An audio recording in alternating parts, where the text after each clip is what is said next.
has labored, he has suffered to lead his people into the land of freedom. He is the Redeemer.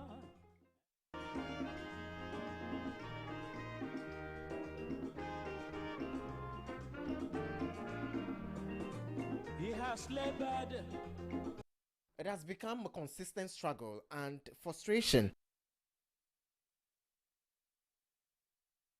for commuters supplying at Jekojo-Klagon Road, the one-way underpass that connects Klagon and its environs to Ashaiman, has become a major concern for commuters as the constant traffic jam on the stretch has hindered business activities for many years. The demonstration was organized by Adan Songor Lagoon Association, Adan is Salt Producers Association, the Lebi Wono custodian of Lebi Shrine of Tekpibiawe, Queen Mother of Tekpibiawe clan, elders and youth of Adan Songor Lagoon Basin. The Adan Salt Producing Lagoon is a wheel on which the livelihood of more than 35,000 indigents of Adan revolves, has been leased to a newly registered salt mining company, Electrochem Ghana Limited, owned by business mogul Daniel Macaulay, alias Magdan. The lease is alleged to cover 41,000 acres of land, together with entire Songor Lagoon, thereby granting Daniel Macaulay a monopoly on salt production in Adan. Since September 2019, the company started its operations. The people of Adan Songor Lagoon Basin have had no peace due to brutalities, torture, shooting of community members, arrest and prosecution. This demonstration is aimed at telling the story and struggle for survival, equity and equality over the Songor Lagoon resource, mainly the need for government to consider the rights of the people within Songor Enclave in the context of PNDC Law 287 and the implementation of Master Plan for Salt Development in Ghana. The protest began from the Brad Sports Circle in Accra through Farisco Traffic Light, TUC, National Theatre, Ministries, and ended at Independence Square.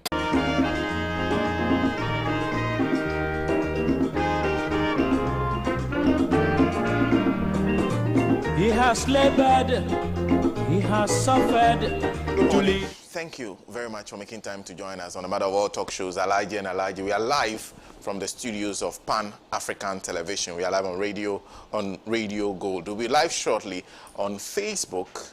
Pan-African Television is the page you should be looking for. You should also be looking for Pan-African Television on YouTube, because we'll be live on that channel, so then you can watch us. And share your thoughts with us. When you're on YouTube, you're on Facebook, use the comment section and share your thoughts with us on the discussions we'll be having on the Matter of All Talk Shows, Alhaji and Alhaji today. I am Sena Nombo.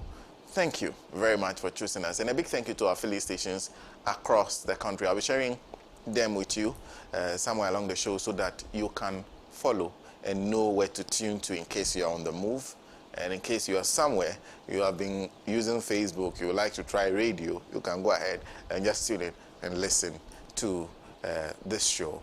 And don't forget, we are with you for the next 3 hours. We'll be discussing the issues that made at least the news this week.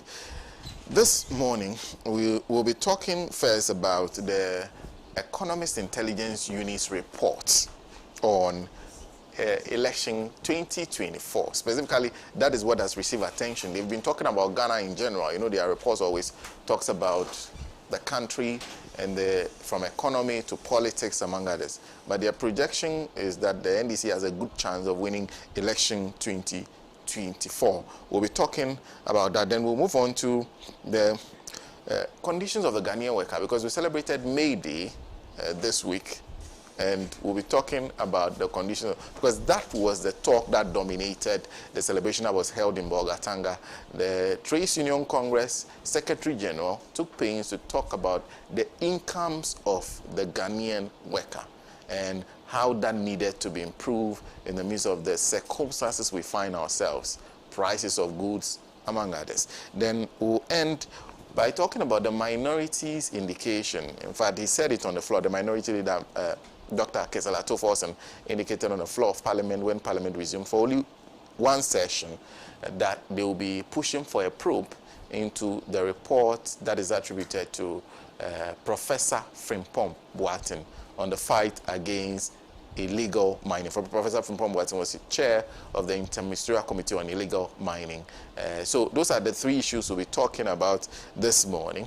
And this morning, my panel is one that I know very well. It's a panel that I hosted several times when we were at Radio Gold. It's the first time they will be together on this set at Pan-African TV since we moved here.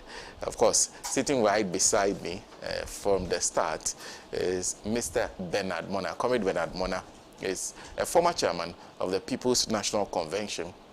He's been an advocate and activist for so long. He's sitting right to my right. We'll also be joined shortly by Mr. Philip Langdon. I always make that mistake. Mr. Philip Langdon, who is a member of the MVP's communication team and is a leading member of the New Patriotic Party. He will be joining us shortly. And then we'll also be joined by Professor Nii Noi Dowuona. Professor Nii Noi Dowuona is a professor of soil science at the University of Ghana. He was a former General Secretary of the Convention People's Party. And then to complete my panel today, Dr. David Pessey, who is a student of history and politics.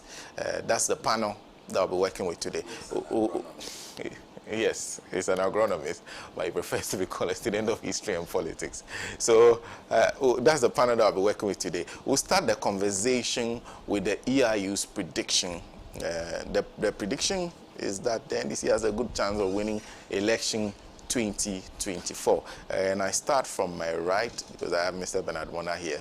Comrade, good morning. Good morning, sir. And nice to see you. Good to see you. Let me welcome in absentia my other colleagues, even as I can see that Langdon is in the studio. And when I saw the poster yesterday that Philip Langdon was coming, I was trying to scratch my head to find the motivation. Then I didn't dig far to realize that Alhaji is in the race. And certainly, given that he is an Alhaji person, this is the time for him to do media appearances so that he will be able to guide their delegates to the possible presidential candidate slot of Alhaji in the race.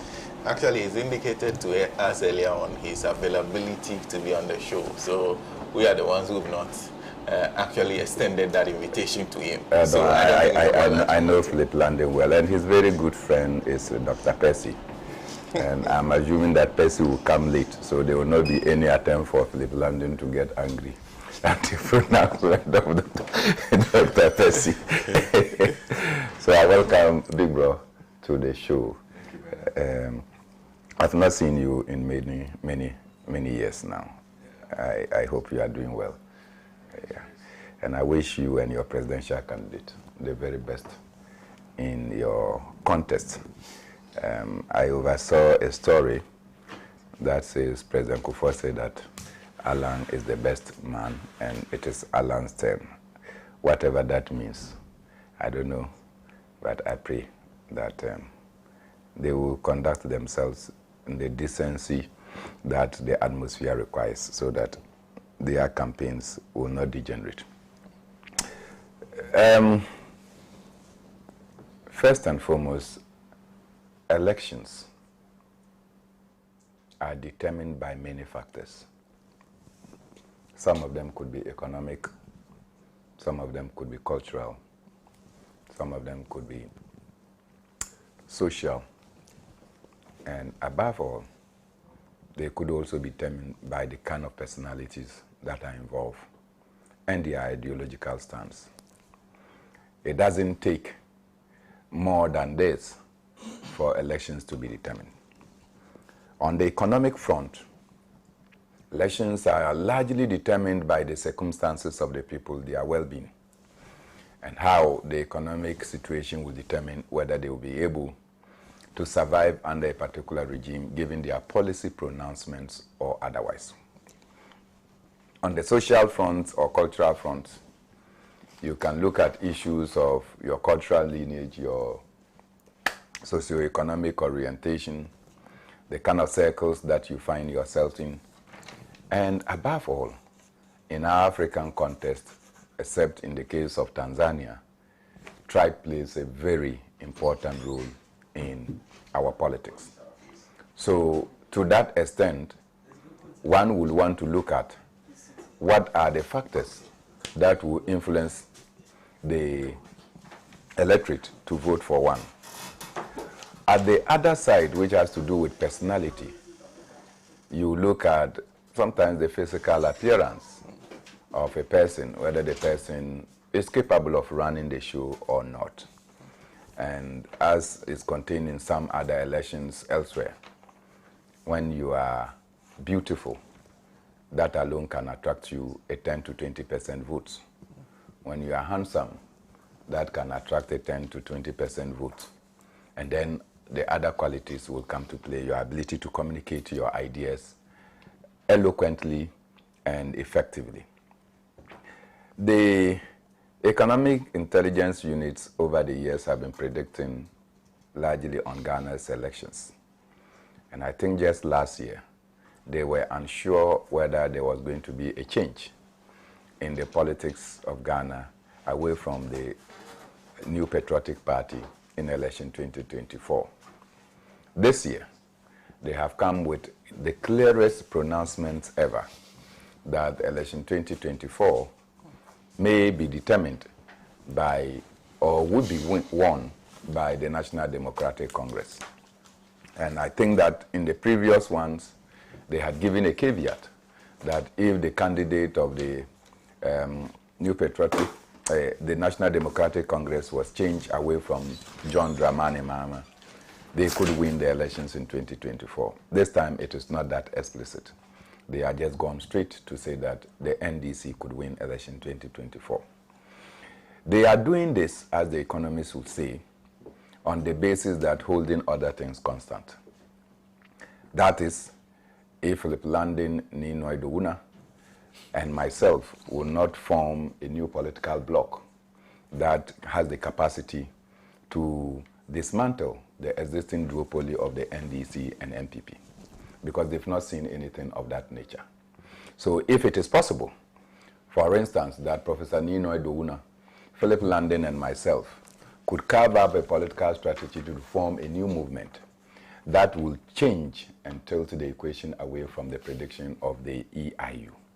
But as it stands now, they are measuring the strength of the existing political parties, the candidates, prospective candidates that could come from the existing political parties, as against the New Patriotic Party that is in government today, and looking at the strength and the posturing of the National Democratic Congress. And that is how come they have made this projection as bold as possible.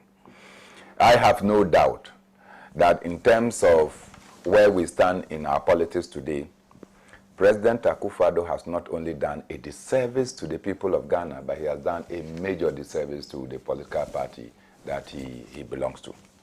The New Patriotic Party does not have any chance of winning elections if it has to come to the issues of butter and bread. If it has to come to the issue of cocoa and kose. If it has to come to the issue of benga and can. It is obvious that Nana Akufo-Addo has faded every hope of every Ghanaian. So much so that people now have come to the painful conclusion that those who used to talk about family and friends can no longer talk today, because today is no longer about family and friends. It's actually about family and family. Because if you don't belong, you will not get. And look, if you go to almost every institution in this country, you must be related to the Achim Mafia, as we call them, or somehow within that bracket before you can get appointed. Without that, your chances of getting appointment is very slim. And this is not only inimical to the state of Ghana, but it is inimical to the survival of the New Patriotic Party as a political party. Because there are many who toiled, who helped to build the New Patriotic Party to a winsome political party. And simply because they do not agree with President Akufo-Addo, they have been put at the back burner, like my brother to my right. His efficiency and competencies have been thrown to the dogs, and he is not recognized.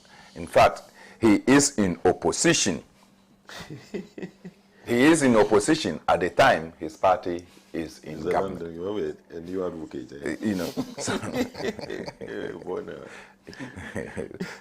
Prof wants to disorganize me. No, I'm sorry. So it's obvious that if you take the likes of Langdon and many others, they don't consider them as part of the cabal or the team that should work for the success. And these are some of the brilliant men and women who in diverse ways contributed to making the MPP what it is at a time when the MPP did not have what it took to make it a vibrant political party.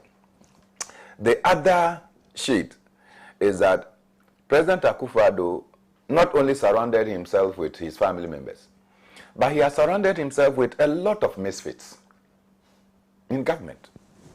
One of such is the Minister for Finance, whose try and error economic policies have depreciated and depleted Ghana's resources in a manner unimaginable.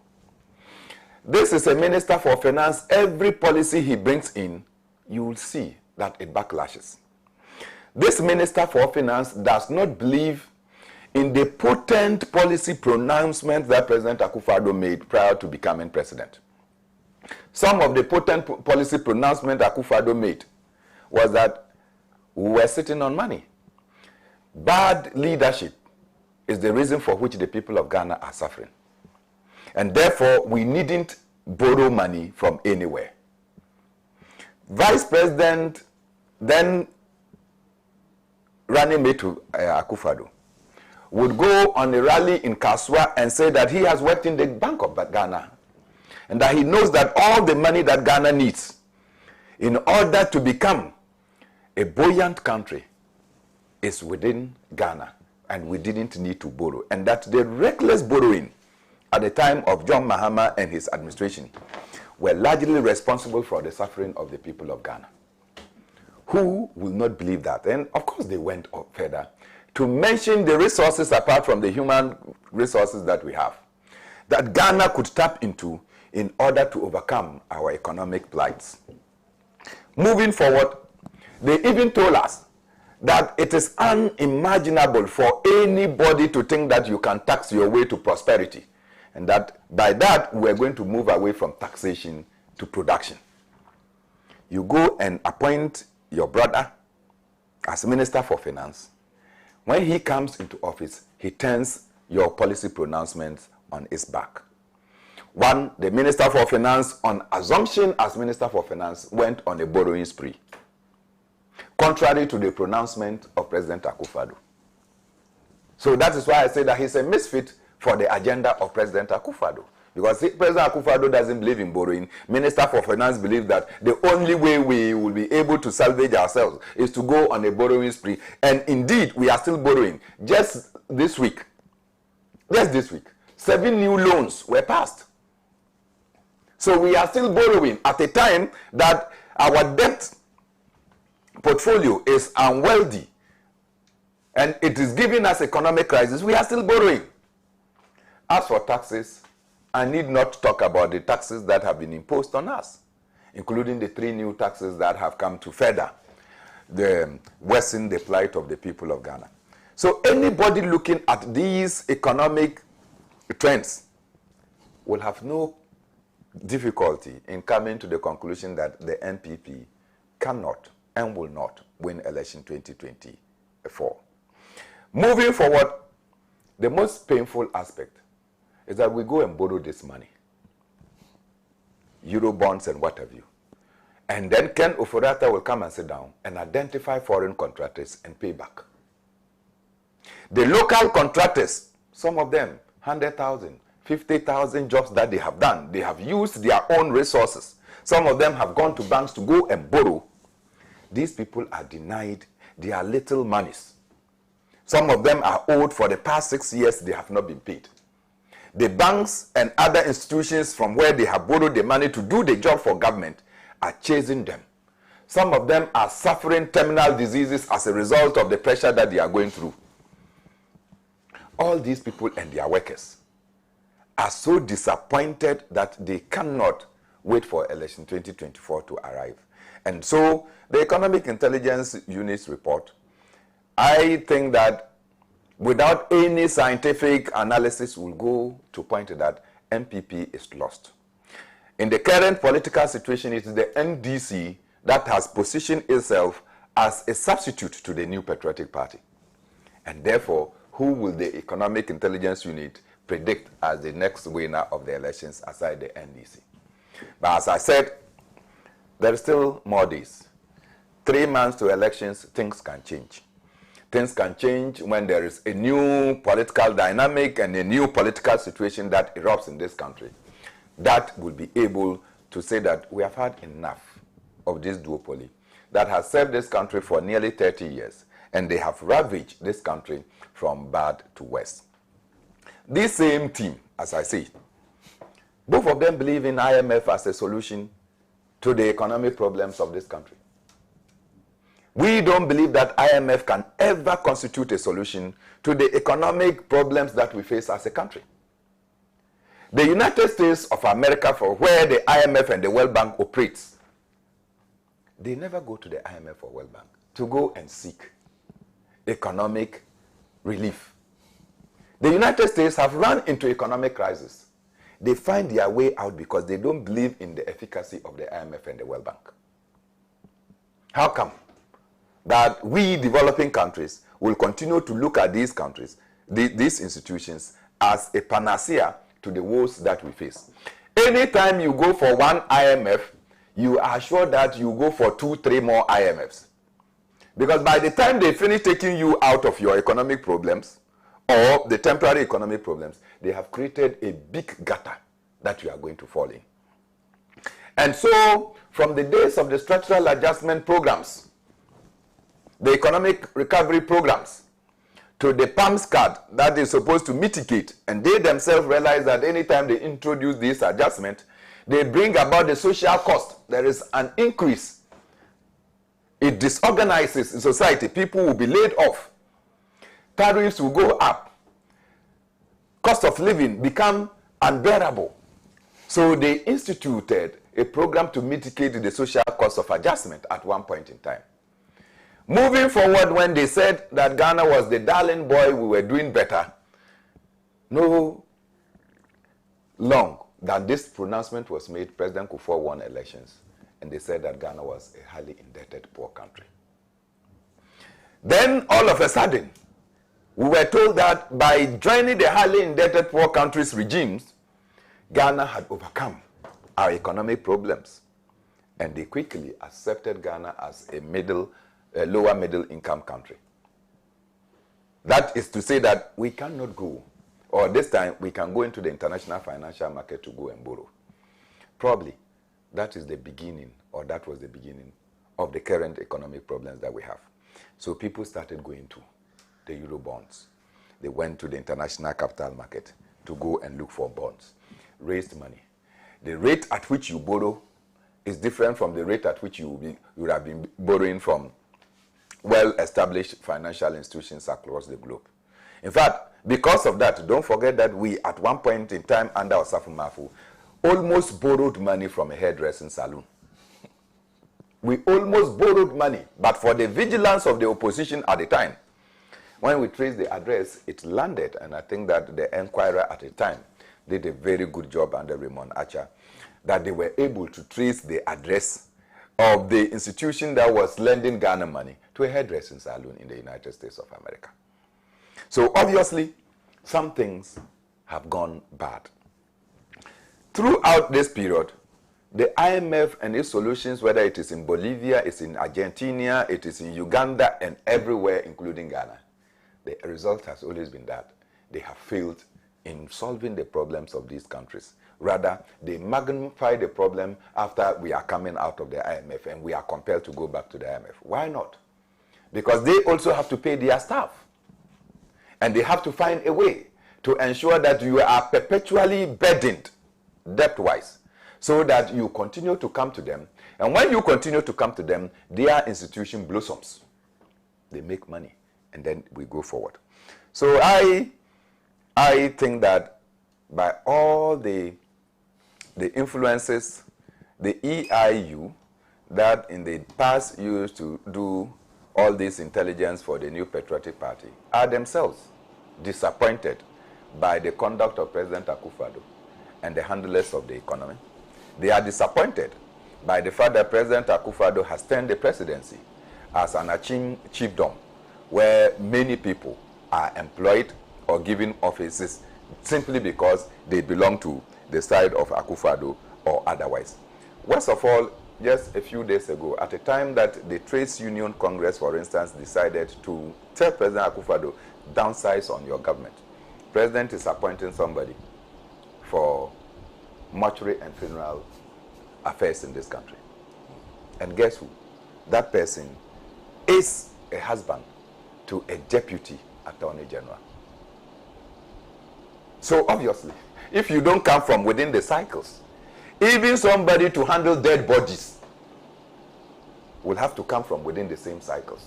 So now President Akufo-Addo is so ecstatic about the number of deaths that Ghana should record and how we should manage these dead bodies, so much so that we now appoint CEOs for funerals and mortuary affairs in this country.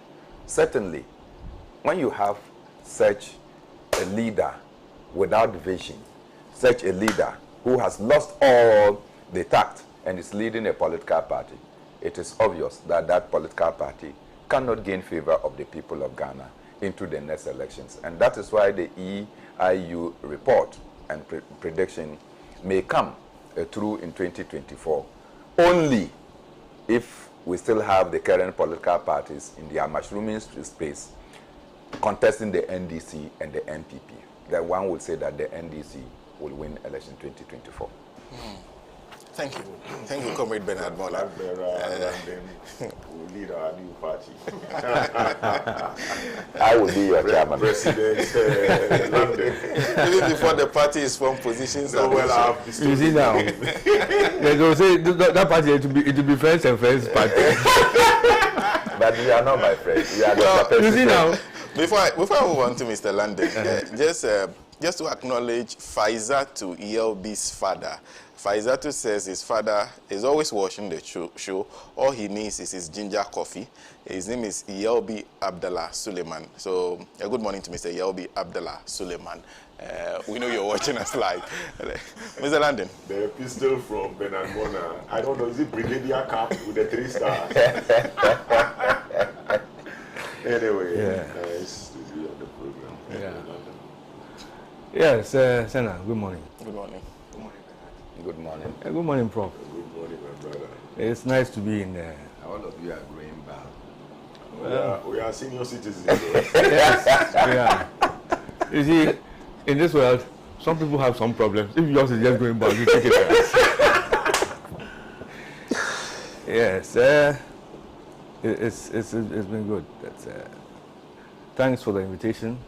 And as I had said, I always told you, once you extend the invitation, and my own avocations make it possible for me to be available, like I always did in the past, I will make myself available. So that's why I'm here. And so let me say good morning to your viewers and listeners across the country and beyond. You know, your station goes way beyond our shores. And I'm sure our good friend, Comrade Pessey is probably listening to us somewhere very far away. So I want to say, maybe by now it's evening where he is, but I want to say good morning from here. Sena, and also before I start, let me go a bit personal. I want to congratulate a friend of mine. His name is Mr. Isaac Olakuhud. He's been appointed to a certain very high office. And I want to commend him for that position. And also, the gentleman who held that office before my friend Isaac took that office. His name is Mr. Miguel Augustus Francisco Ribeiro. He held that position for the last 13 years. He did a fantastic job, and he's now retiring. So I want to wish them both well. Isaac coming in, and Uncle Miguel, who is now taking his retirement. We look forward to seeing him in our assemblies and all that. So now to the issues of our discussions this morning. And also before then, I think it's been quite a long time since I came, so let me sort out a few areas. On your flyer, I see that I'm a founding member of my party. Yes, I was around when the party was founded. But when we say founders, there are those whose names were appended to the founding documents. My name is not there. So, yes, I was there when the founders were founding the party. I've been there all along, but I'm not a founder. I'm a member of the Young Executive, now Executive Forum of the party. And as you know, my constituency is Cape Coast North in Central Region. And I've served various roles in the party along the way. And of course, now I'm a member of the Alan team, working hard for Alan to become first a flag bearer and then go on to become the President of the Republic of Ghana in January 2025. The Enterprise Intelligence Unit has made its own predictions. They are a credible organization. We respect them, and I think they're entitled to their opinion. You see, the Enterprise, the Economics Intelligence Unit had not spoken to Bernard before they did their listen. You probably have told them that he is planning some movement. Oh, so it's not a speculation. Me, I'm just hearing it for the first time that he's planning such a movement. And knowing what he's capable of, you never know where to get to. So, so yes, they are at liberty to make their predictions. And anybody in Ghana today who might want to disagree fundamentally with some of the positions that they found, I think is a bit mistaken. They did their survey in the last few months, I think the early part of this year. Those were extremely difficult months as a country. Any government in power in Ghana going through what we were going through as a nation would be very low on the popularity rankings. So I personally am not surprised that they were of the opinion that if there were to be an election, because of the way people were feeling, it was likely that the ruling party, being a New Patriotic Party, may lose the election to the NDC.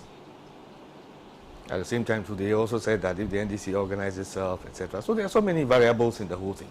But the fact established is that at the time they did this thing, this was their survey, things were still are to some extent very difficult in Ghana. And, you know, we can't run away from that. I believe that in politics, one of the first things you must do is to be honest about situations.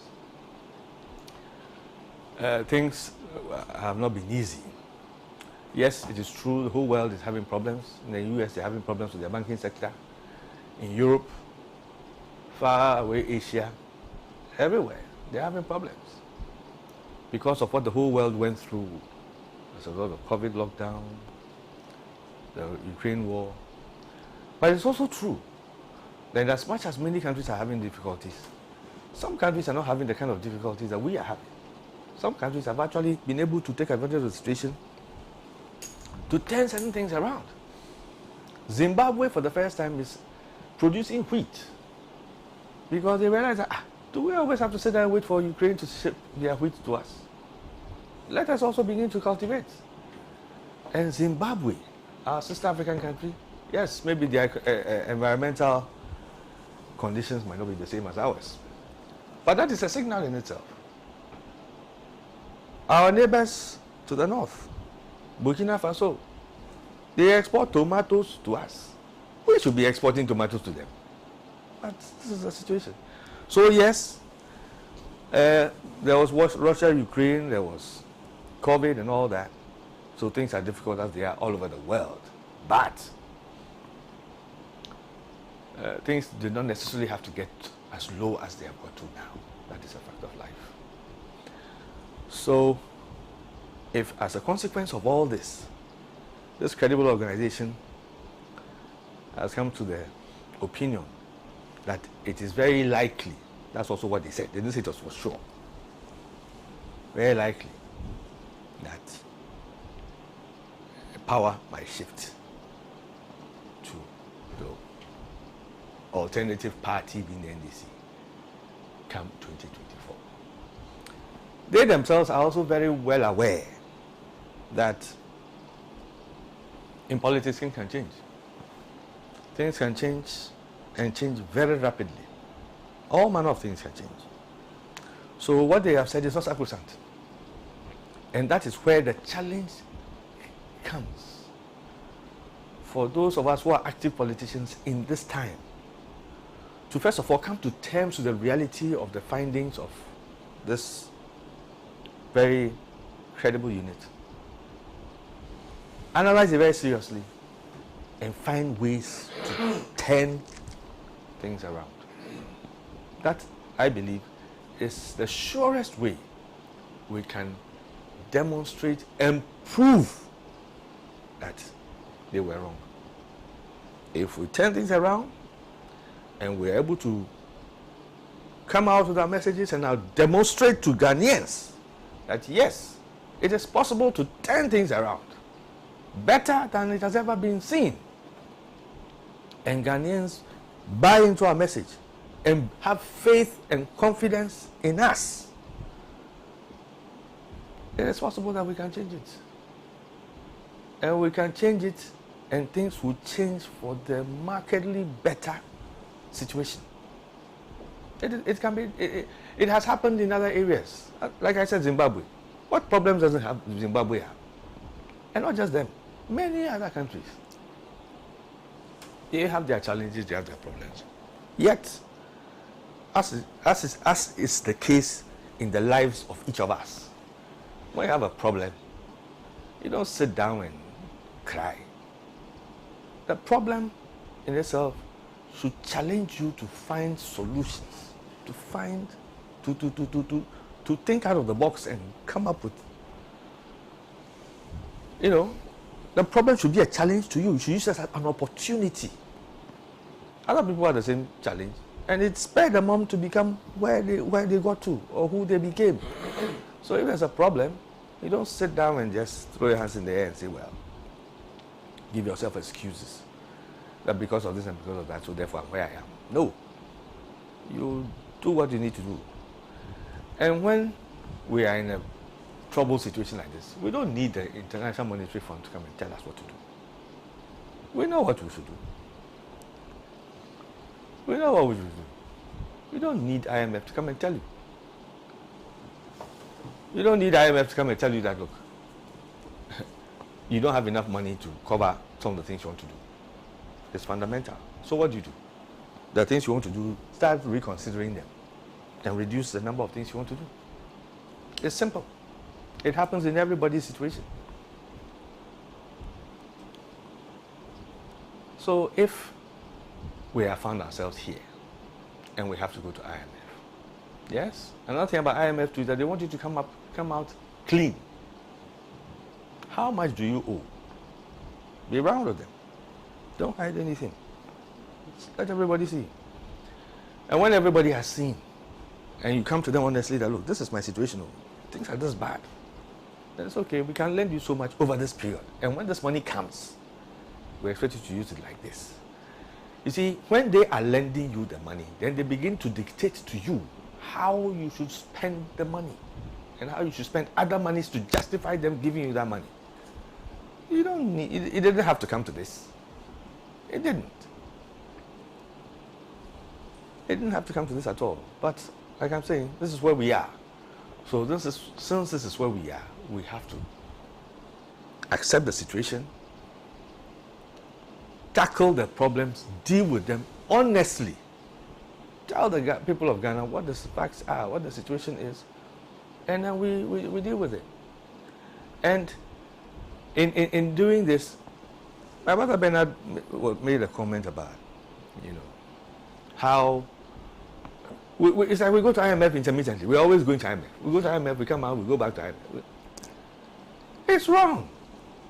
It is wrong. The United Kingdom went to IMF. A lot of people forget that. They went to the IMF. They had problems. They had to go to the IMF for support. And since they went to IMF, they have not gone back. They put legislation in place, like some of the legislation we ourselves put in place in Ghana, that we ourselves put aside. They put legislation in place to control how governments will behave with their fiscal policies. The extent to which governments can borrow, governments can spend money, and the criteria upon which governments will spend the people's money. Criteria. And the United Kingdom has never gone back to the IMF after that. They are now busy lending money to everybody else and giving people loans and giving people grants and assistance. We can do the same. We can do it. If we are determined, we can do it. And the first thing we must do is to identify the problems. And the position is that, look, for us to solve the problems, we must individually begin to accept some level of responsibility. Fundamental. This is not MPP or NDC. Ghanaians, let's all accept that we are in a problem situation. Everybody has to play a part. Everything you do every day adds to the problem or subtracts from the problem. So what are the things you're going to do to subtract from the problem? What are the things you were doing that added to the problem that you can now either reduce or curtail? That is the situation. We are buying too many, we are importing too much. There are things we can locally produce. There are alternative things that we can do instead of relying on the imported stuff. They are simple things. Everybody plays a part. This morning when you woke up, what did you do to help us address our IMF situation? That trip with the car, was it necessary? Did you have to burn that fuel today? No. That travel, was it necessary? No. Let us do it in our own personal lives, our own individual situations. As a country, you will be shocked how much money we can save on our national budget. And you need a leader who can bring people on board and help us move in that direction. A leader who the people would have that faith and confidence in, that when he talks, the people know that, oh, this man, we can trust him. We can depend on him. Then people themselves would, even when you're asking them to do one, they themselves will even do three because of the confidence they have. And you will be surprised at the speed at which, as a country, we will move ourselves out of the problems that we are. But you see, if we're in a situation where sometimes people feel as though, why should I struggle when it appears some people are enjoying? People become adamant, people become despondent, and it doesn't help us. So we must have a situation where these issues are apolitical. When this country is in a crisis, it's Ghana that is in crisis. It's not IMF or it's not the MPP or NDC or anybody. No. When you go to the market to go and buy whatever, do they ask you what party you belong to? They don't. The price will not change. It's the same price. If tomorrow things get worse and the price goes up, don't say because you are from here, therefore they'll sell it to you at the whole price. You buy it at the current price. So if we don't come to that fundamental reality, it's a bit difficult for us as a country. So, for me, I believe that the issue is fundamentally a matter of leadership. Leadership, if we take the history, the recent history of Ghana, I mean, yes, everybody knows that I wasn't a fan of Jerry Rawlings. It's true. But there are things he did that we must accept that, yes, he did things that helped us. He introduced certain styles that were good. Some he couldn't maintain. But we should sit down as a people and reflect and say, look, if we do this, it helps us. When we go this way, it helps us. Achampong, he all did things. Kwame Nkrumah, that's why we don't go there, cry. You see? So we must sit down as a country and look, these are the things we need to do to solve it. And we must identify the problems, see them honestly, and let everybody individually appreciate what he needs to do to help address that problem. If we all sit back and we think it's an NDC MPP problem, so because somebody is NDC, it's MPP who's in power, he doesn't care, or vice versa, it doesn't help us as a country. So it is important that we identify the problems and deal with it. And EIU have come out with their results. Yes, for me, it's only, I don't call this a wake-up call. It's just because, like I'm saying, everything they are saying is virtually factual. Things are difficult. I mean, can you imagine anybody, prices are going up, we are suffering haircuts and issues. Then when they ask you that, are you happy? You say, I'm happy. Nobody will say they're happy. Even in our own party, people are not happy. It is real. It's a human situation. Nobody will be happy. So if these people have said that, I don't have a problem with them. For me, it's a challenge for us to identify the problem. How did we get here? How can we get out? That's why, for example, Alan has this great transformational plan. It is a very well thought out, well considered program. That if I believe very sincerely that as a country, if we begin to adopt this, even to the extent of our own attitude as workers, our own, we will make the change. Countries have done it. The countries of the world that are progressing, they didn't just get up and progress. It was leadership. You know? People, the other time I met some young guys, I was telling them about issues in Ghana, that our buses, public transport, used to move on time. Omnibus, when it gets to a bus stop, it's supposed to leave at 10:15. It gets there it's supposed to stop at the bus stop at 10:15. It gets there at 10:12. The driver stops a few meters away. When it's 10:15, then he drives to the bus stop. Everybody is patient in the line. Nobody scrambles, and people buy their tickets and sit inside the bus, and the bus moves on time. This was the same Ghana. The same Ghana. How did we get here? So, I don't have issue with Economic Intelligence Unit. I don't have issue with them. For me, they are pointing things out that we ourselves must recognize and work at to change and move Ghana to where it duly and properly belongs. Thank you. Thank you very much. Thank you very much, Mr. Philip Langdon. If you just join us, we are discussing the projections by the Economic Intelligence Unit, especially on election 2024. Like Mr. Philip Langdon said, they spoke extensively about economic challenges and how that will impact who emerges as winner of the 2024 elections or which party is favored. A couple of comments from those of you joining us on Facebook. There's there seems to be a whole debate that we are not involved in. There's Samuel Ama who says, as for this MPP government, it is a complete liability.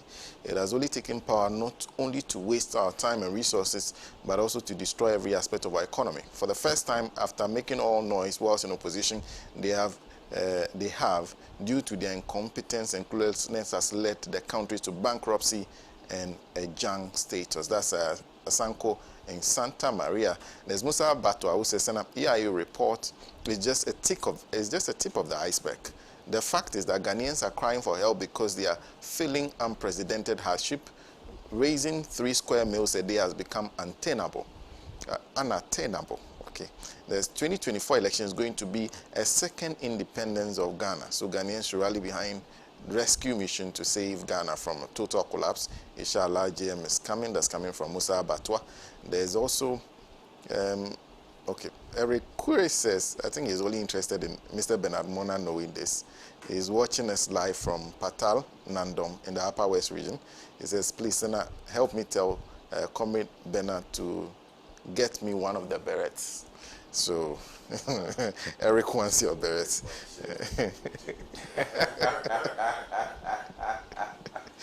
Bedu Kwame says, when you bring back the 5 or 100 of all that you stole from Ghanaians, the desperation Ghanaians will allow them to re-vote for you again, or you, the MPP, will steal the election no matter what. That is someone. That's Bedu Kwame. Mandy William Jakes is joining us, please. tell the MPP man to stop comparing Ghana with Germany, America, and the rest. It's a disgrace for politicians to be doing that. How much is their salary or wages in those countries? Kobla says the behavior of the NDC parliamentarians of late has advised me not to put my hopes on the party. 2 consecutive times they have disappointed us by passing ministers of the current government we least expected. There's Edward Dugbaza who says MPP turning the economy around. It is a mission impossible. In other countries, the politicians listen. There's also, I think when Mr. Langdon was speaking, he said it was subject to the listening. He was also talking about identifying the problem and admitting it.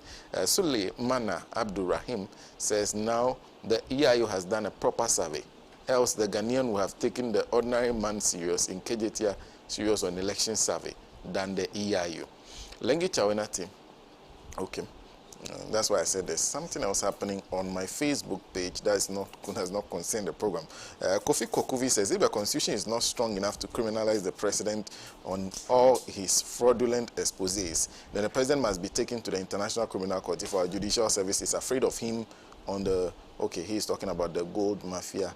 So Emmanuel Boeko says, Ghanaians, the thin line between a wise man and foolish man is this. A wise man goes to school to learn how to be successful in life, so that they will defend their success to show you their success. They are successful. A fool goes to school to learn how to fail and keep defending why they fail to show their failure, in defense of their failure. That's coming from you. Thank you very much for the messages you're sending to us so far. I'll jump to Prof. Prof, good morning. Thank you very much. I think the introductory remark made by my colleague, Mr. Langdon, I think will re-echo what I also plan to say after being away for a long time. When I had a call from Tijani, he said today's program, they want to bring together old faces. And I said, who are the old faces coming? And they mentioned Mr. Langdon, my colleague, Dr. Pessey, and they said Dr. Tony Edu, and Ambassador Piale. Then I came and found the Lance General. Yeah. That's Bernard Mornah in his militant outfit.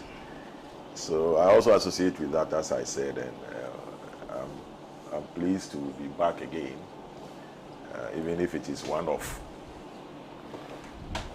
I associate also with all the submissions made by my 2 earlier speakers. You know, the report is a publication not by abstract thinking, but from research done. And at the time they did it, the issues that inform the responses that later on fed into the recommendations or the observations, I believe economic issues are still with us. The only thing is that we have become used to. If you used to buy a tin of beverage at 20 cedis, and since September to now, it's now 40, and it is. Kenke, I would be advertising Kenke, that's why I didn't mention the name of the beverage. Kenke that used to be 1 cedi, 50 pesos, and in some rare instances, 2 cedis a ball, is now for 5. And it has come to stay. So the sum total effect is that the real income or the value of whatever little money you get has diminished, and it is there forever. That is a challenge. Now the other side of the report that gladdens my heart is what is gradually dawning on the political establishment. For some years ago, I made a point, I think, 6 March program, 2018, on the sister station, that the unfortunate thing about our politics, and in the ways of late Dr. Hilary Mang, he used to tell people back in the 90s who were clamoring for positions, engaged in intrigues, just for the election to be the flag bearer. Dr. Liman always counteracted with a soothing word that, look, the political landscape was still evolving, and he had been warning people who were caught in intrigues, that they will be intrigued out without realizing it, because you'll be so much engulfed in it that when you are intrigued out, you wouldn't realize that you have been a victim of your own game.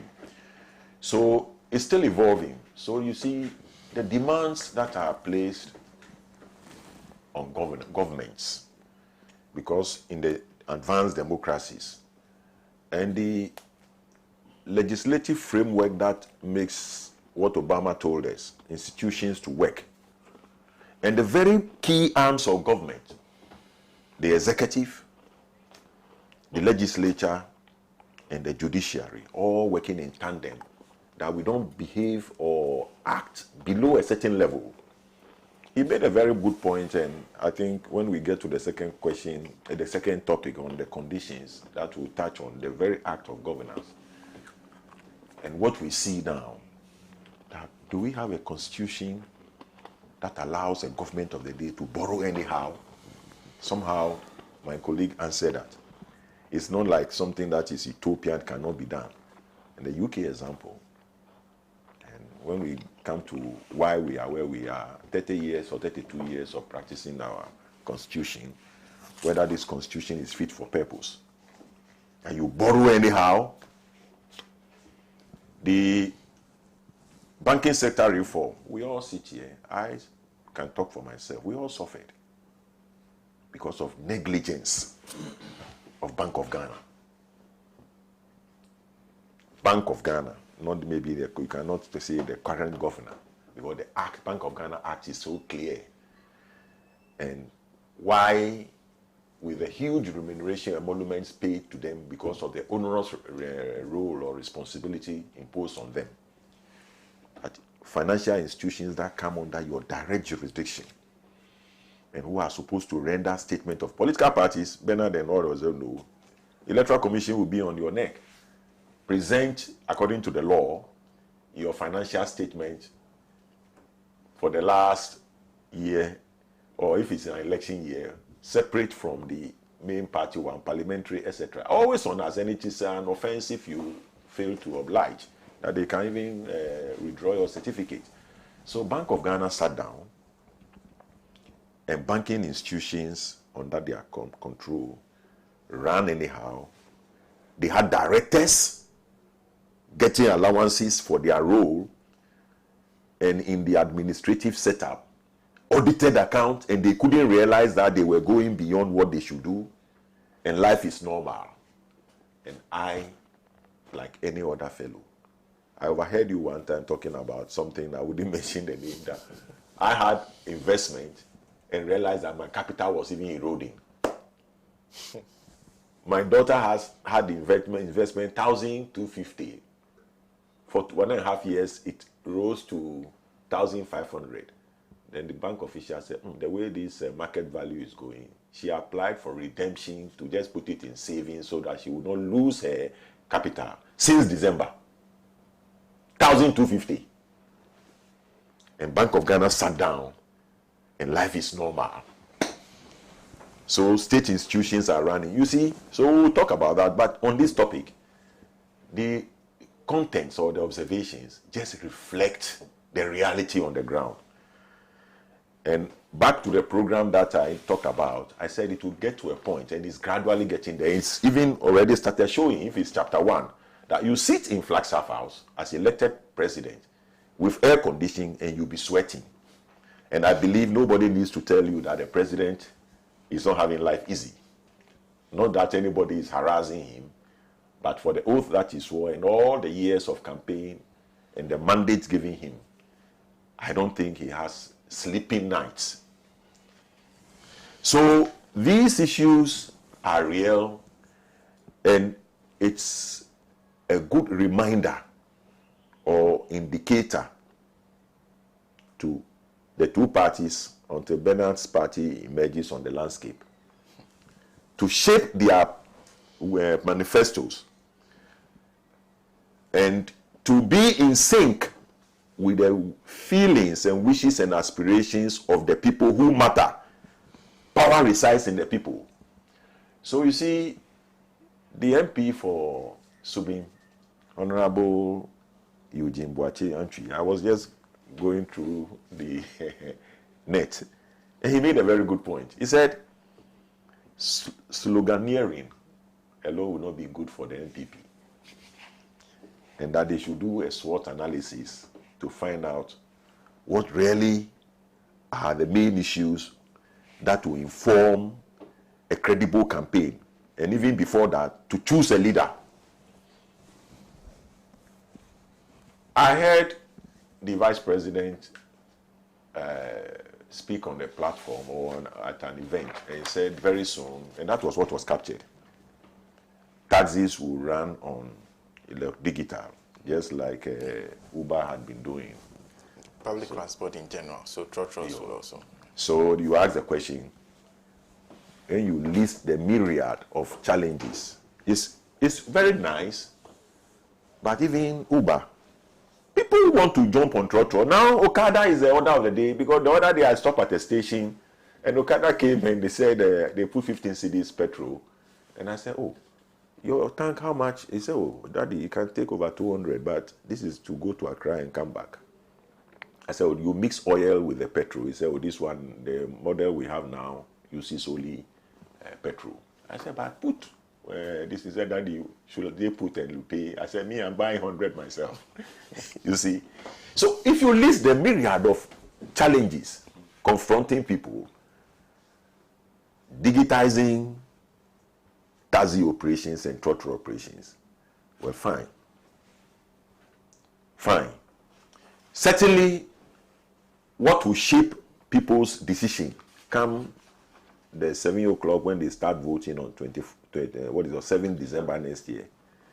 If whoever emerges as a candidate for any of the parties and files, if this is your thinking, and not to take issues with him, I don't know who will emerge, but whether he emerges or Alan or anybody, and NDC to President Mahama, Dr. Dufo or anybody, we the voters, we are going to demand that the investing power in you to become president or to form a government does not mean we've relinquished our rights to you to do anything that you want. So this, for me, it's so, I mean, my heart, I'm so glad that it serves as a, I mean, like re-echoing, and the fact that we are discussing this even on this program, re-echoing what the real issues will be. And we want governments to sit up. Our institutions, parliament, the executive itself, and the judiciary. We want them to play their role. But like I said, I will delve deeper when we come to the conditions of the Ghanaian workers topic. So I'll rest it for now. Thank you. Thank you. Thank you, Professor Nii Noi Dowuona. Just to remind you first that we are live on Shine FM in Akachi on 96.9, Hills FM in Adakulo 91.7, Nyawasi Radio Ketekrati on 89.7, Sela Radio in Dabala is on 97.1, Diamond FM in Tamale on 93.7, Bewa Radio Yendi 106.5, Radio Kita on Saboba 95.7, Benya FM Elmina 105.7, Global FM in Ho on 105.1, Volta 1 TV, there's Zebs FM 95.9 in Zebila, there's True FM 92.5 in Adeso, Lamara FM 89.1 in Tripoli. We are also live on Boem 88.7 FM in Jasikan and Lukusi 96.1 in Vergolokwati. I also understand we are live on other radio stations we don't get opportunity to acknowledge. If you're picking us live and I've never acknowledged you, first, I apologize for that, but thank you very much for giving us that wide reach. I just wanted to do a few messages from our WhatsApp number. This is this one says a good morning to you. I want to extend my warm felt greetings to Mr. Philip Langdon. He is a man I admire so much. In fact, the man even adds his number for you. So I think I have to pass it on. There's Dennis Yakwete who says, on the EIU report and unfavorable as it appears to government, I will caution the NDC not to pay too much attention to it, even as it must inform their strategy in the boardroom. Indeed, in spite of the difficulty Ghana is in today, if the NDC continues to be disorganized as it appears to some of us at the moment, the breaking the eight will become a reality, but powered only by the disorganization of the NDC. For condition of workers in this critical time, the least said about it, the better, except that I was happy that May Day platform was used to advise the president to convert the monstrous National Cathedral into National Hospital. And opposition must as well take note of this advice. As for the minorities' call for parliamentary probe into the said Professor Frimpong Boateng's report on galamsay, if not only because of the opportunity it will provide for Ghanaians to watch the proceedings live on TV, I would have rubbished it because of the development that characterized the recent ministerial approval in Parliament. Good to see Uncle Philip Langdon and Professor Nii Noi Dowuona once again. Shalom. This one from Gafaru Jantong in Salaga North, who says NDC serial callers organizer an operation win all for NDC. Okay. That's part of his positions. Says Mr. Sena, and to your panel, especially the NDC rep, we are not going to depend on EIU. We are working around the clock to rescue Ghanaians from this reckless and mismanagement government or Samanoli government. Okay, there's no NDC rep on the show today. There's also, there's this one which says, this is Stephen Kwabenya. He says, as for Dr. Baumi, I pity him if he picks the MPP flag bearership slot. All that he said on opposition will be played back to him on audio and video at campaigns. He prefers 1 Ghana card to 1,000 interchanges. Meanwhile, the citizens are demonstrating, though they possess Ghana card. He is just a disaster. There's also, I think I've read Asanko earlier, but he says it seems the more loans approved, the more new appointments are made by this government. Can the Ministry of Health handle activities of the so-called mortuary and funeral services? Does it need a so-called CEO? So those are some of the messages I'm getting via WhatsApp line. I'll go through some more as we go along in the show. Doc, good morning. Good morning, Doc. Yes. Good morning, Sena, and good morning to my colleagues, some I can call friends.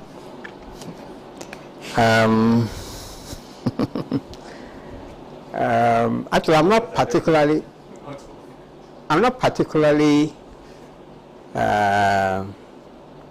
gung-ho about 2024 elections, because we have a lot of heavy lifting to do before then. On the face of the evidence, the fantastic promises that were made and the performance so far, it doesn't require a sage to say that, you know, all things being what they should be, this government will be out at the next elections. And on the face of the evidence we have now, it is fair to say that maybe the only credible alternative is the NDC. But a year and a half is a long time, it's a very long time in politics. And there are many things to be done well before we get to December 2024. My brother, Prof. Sedona, says that he believes that our president is not having it easy.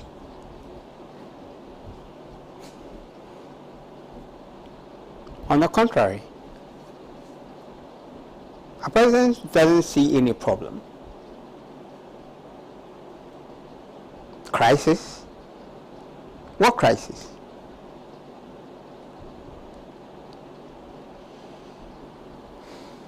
He fully controls all the levers of state power. The arrangements to steal the next election are well in place. He controls the military. His party controls the media. Really? And the economy. What crisis?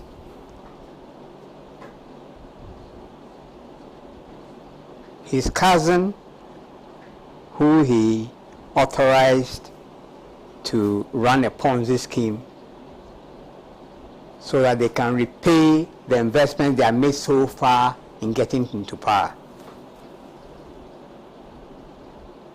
and gather more for the future. It's still in place. Why is he still in place? So that the Ghanaian people will not know the true extent of the criminality that has gone on. And the Ghanaian chattering classes are happy with this nonsense.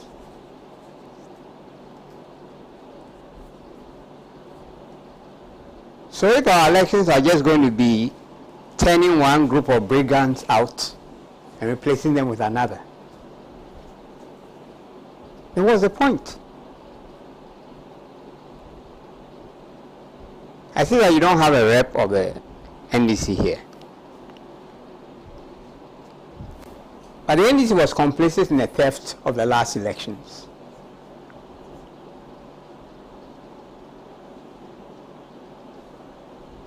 Their supporters were murdered in the course of securing a majority in Parliament. Do you hear them complaining, demanding justice? No. So on the basis of this showing, why should any decent person go and stand in the sun and cast their vote for the NDC the next time? Why? Well, like I said, well before we get to the next election, we have a huge problem on our hands. This problem has showed in the most acute form by being a recurrent one. Every 3 or 4 years, we are the casualty ward of the IMF. Every 3 or 4 years. And it's bound to repeat if we don't take matters into our own hands.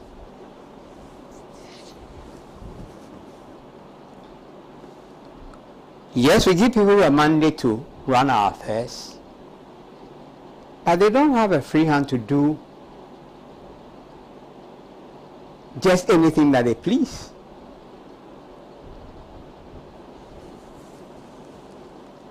Now, it will be fair to say that our economy has been on a foundation that was consolidated under Mr. Rawlings. That's the neo-colonial, neoliberal order. That is what guarantees that we would be regularly at the IMF every few years. I'm sure I'll be talking about that the next topic. But before we get there, I think I had, must be the Secretary General of TUC. Given the history of the TUC and his own history, I was quite pleasantly surprised to hear him say that the IMF cannot be the solution to our problems. I haven't heard the NDC, which people say will be our next government, say that. All that has been said so far suggests that they have absolute confidence and faith in the IMF.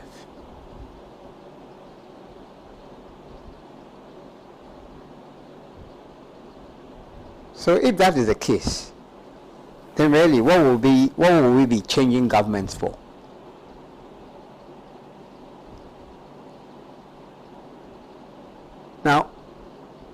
Then he also went on to say some other things, which I think I've also heard, to be fair. I've also heard President Mahama speak to those things about effectively an adult conversation involving all stakeholders in the Ghanaian political and economic space.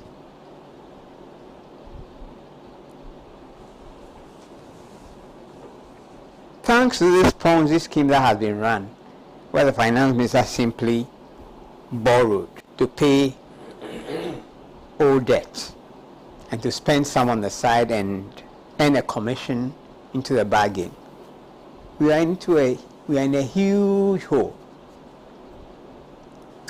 that's going to inflict a lot of pain. I thought I got the impression listening to my brother again that somehow that pain has peaked. No. If there's pain now, we're only at the beginning. There's going to be a lot of pain for every Ghanaian household for a long time into the future, because of the recklessness and the criminality that they have allowed to be carried on in their name by the government.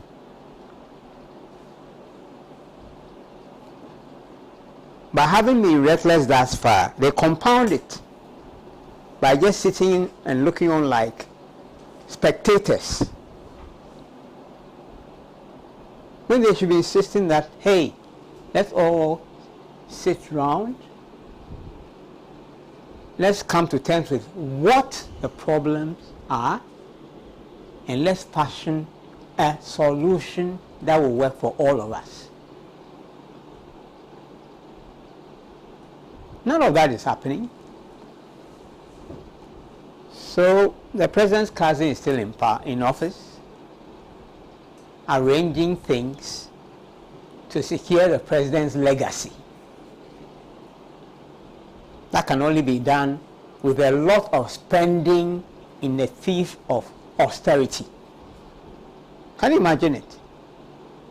We are calling for austerity.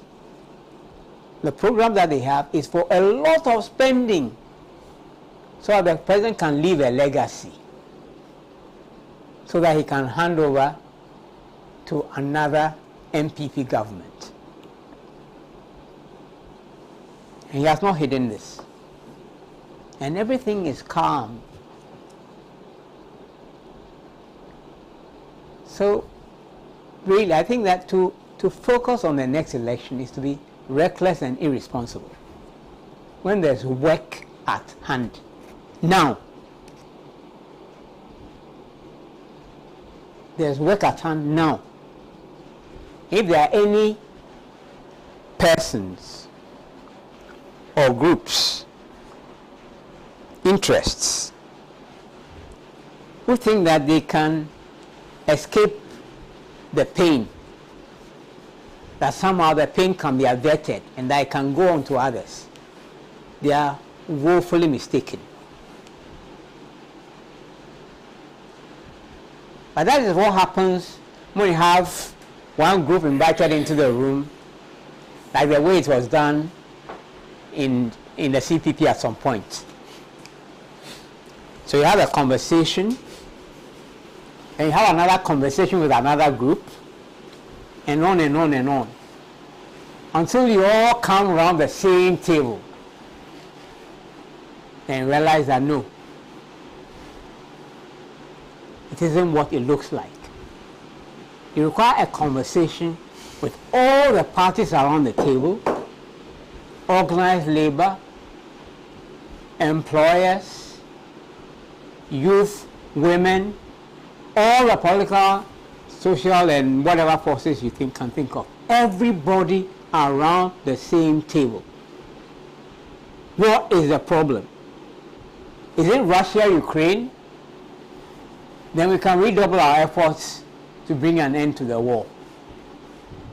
Yes, that's the logic. If Russia and Ukraine are the cause for our situation, then ending the war is what we must focus on. Right? If it is COVID, then by all means we must redouble our efforts to find a cure.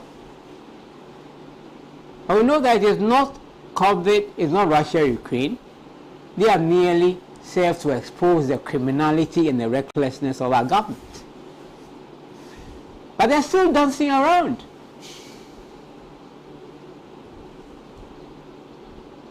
And as for those who are thinking of succeeding them in the next government, lacing their boots, so to speak, I think they better come again.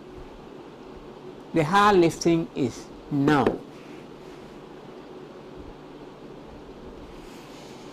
Look, thank you. Thank you very much. Let me just do 2 or 3 messages. We'll take a break. When we come back, we'll move on to the discussions about the conditions of a worker. As you've heard, I think Professor Nii Noi Dowuona's interest is there. So we'll move into that discussion shortly. But just a few messages. This is from Justice Bonyo of Ayawaso West Wogon constituency. Dr. Bawumia promised Ghanaians a robust economy, and he's the head of the economic management team. As we speak, the economy of Ghana has collapsed. The anger in the country is so bad, and instead of Mr. Bawumia focusing on building the economy, he's busily taking up the job of communication ministry. Mr. Bawumia must fix the economy now and stop giving Ghanaians more promises. That's coming from Justice Bonyo. This is also Papa Bisi, who says, hi, Sena. Good morning to you. My brother I made from the hills, Filippo, a real gentleman like Alan, but both of them are in the wrong party. Simple and straightforward. This is really sad to be a Ghanaian under Nana Ado's corrupt government, making it impossible for any NPP candidate come 2024 general election. The real deal is JM for Ghana's interest and progress. Papa Bisiu sent that from Accra. Hadi in Pig Farm sent this, says, when will Mother Ghana rest small under this illegal connection government? President Nana Ado is the only president who has disappointed the past, disappointed the present, and disappointed the future. Surely the Nana Ado Bawumia government will forever remain the biggest disappointment of the fourth republic of our dear nation. History will judge them, and they will go down in history books as failures. That's coming from Hadi in Big Farm. Also extends a happy birthday to my boss James Ajenim Buatu, who celebrates his birthday today. There's also, I've gone to Musa Abatu, and this is Alassam Nesuna, who says the EIU has done a good job, but Ghanaians have already decided to vote out the MPP for mismanaging the economy of Ghana. The EMT led by Dr. Bawumia has woefully failed. President Akufo-Addo's cousin Ken Ofori-Atta has borrowed over 600 billion cedis from 122 billion left by the NDC. Investors have lost confidence in our economy. Things have gone bad. School children do not have food to eat. Unemployment rising every single day. Food prices are skyrocketing. Living conditions of people are getting worse each day. Family and friends government. Now we have a family member appointed CEO of dead bodies. They have chopped all the money. It's time to chop dead bodies money. I wish the IMF would not grant this 3 billion to Ghana, because Ken Ofori-Atta will use its data bank for 10% share, and the rest will be shared to the over-bloated ministers. So those are some of the messages you're sending to us. We'll take a break. When we come back, we're talking about the conditions of workers, because don't forget, Monday was May Day. Has suffered to lead his people into the land of freedom. He is the Redeemer.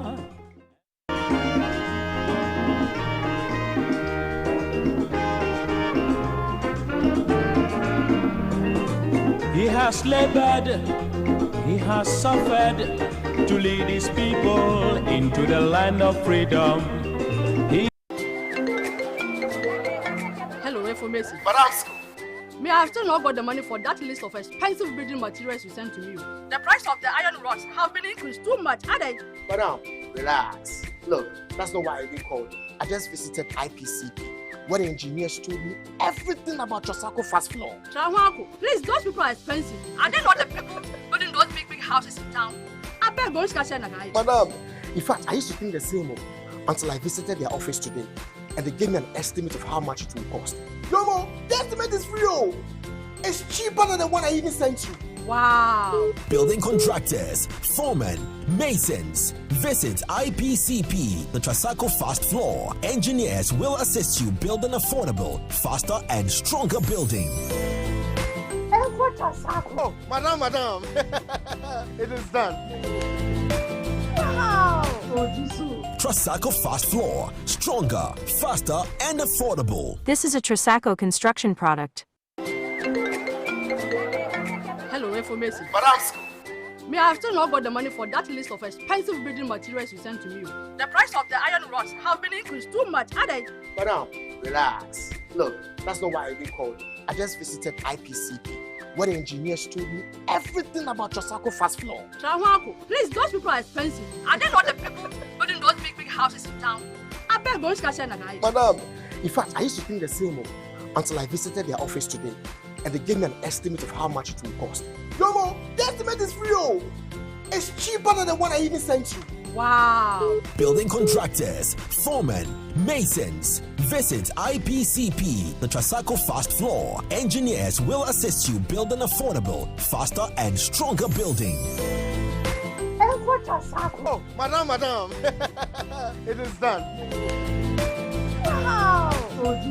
Trasaco Fast Floor. Stronger, faster, and affordable. This is a Trasaco construction product.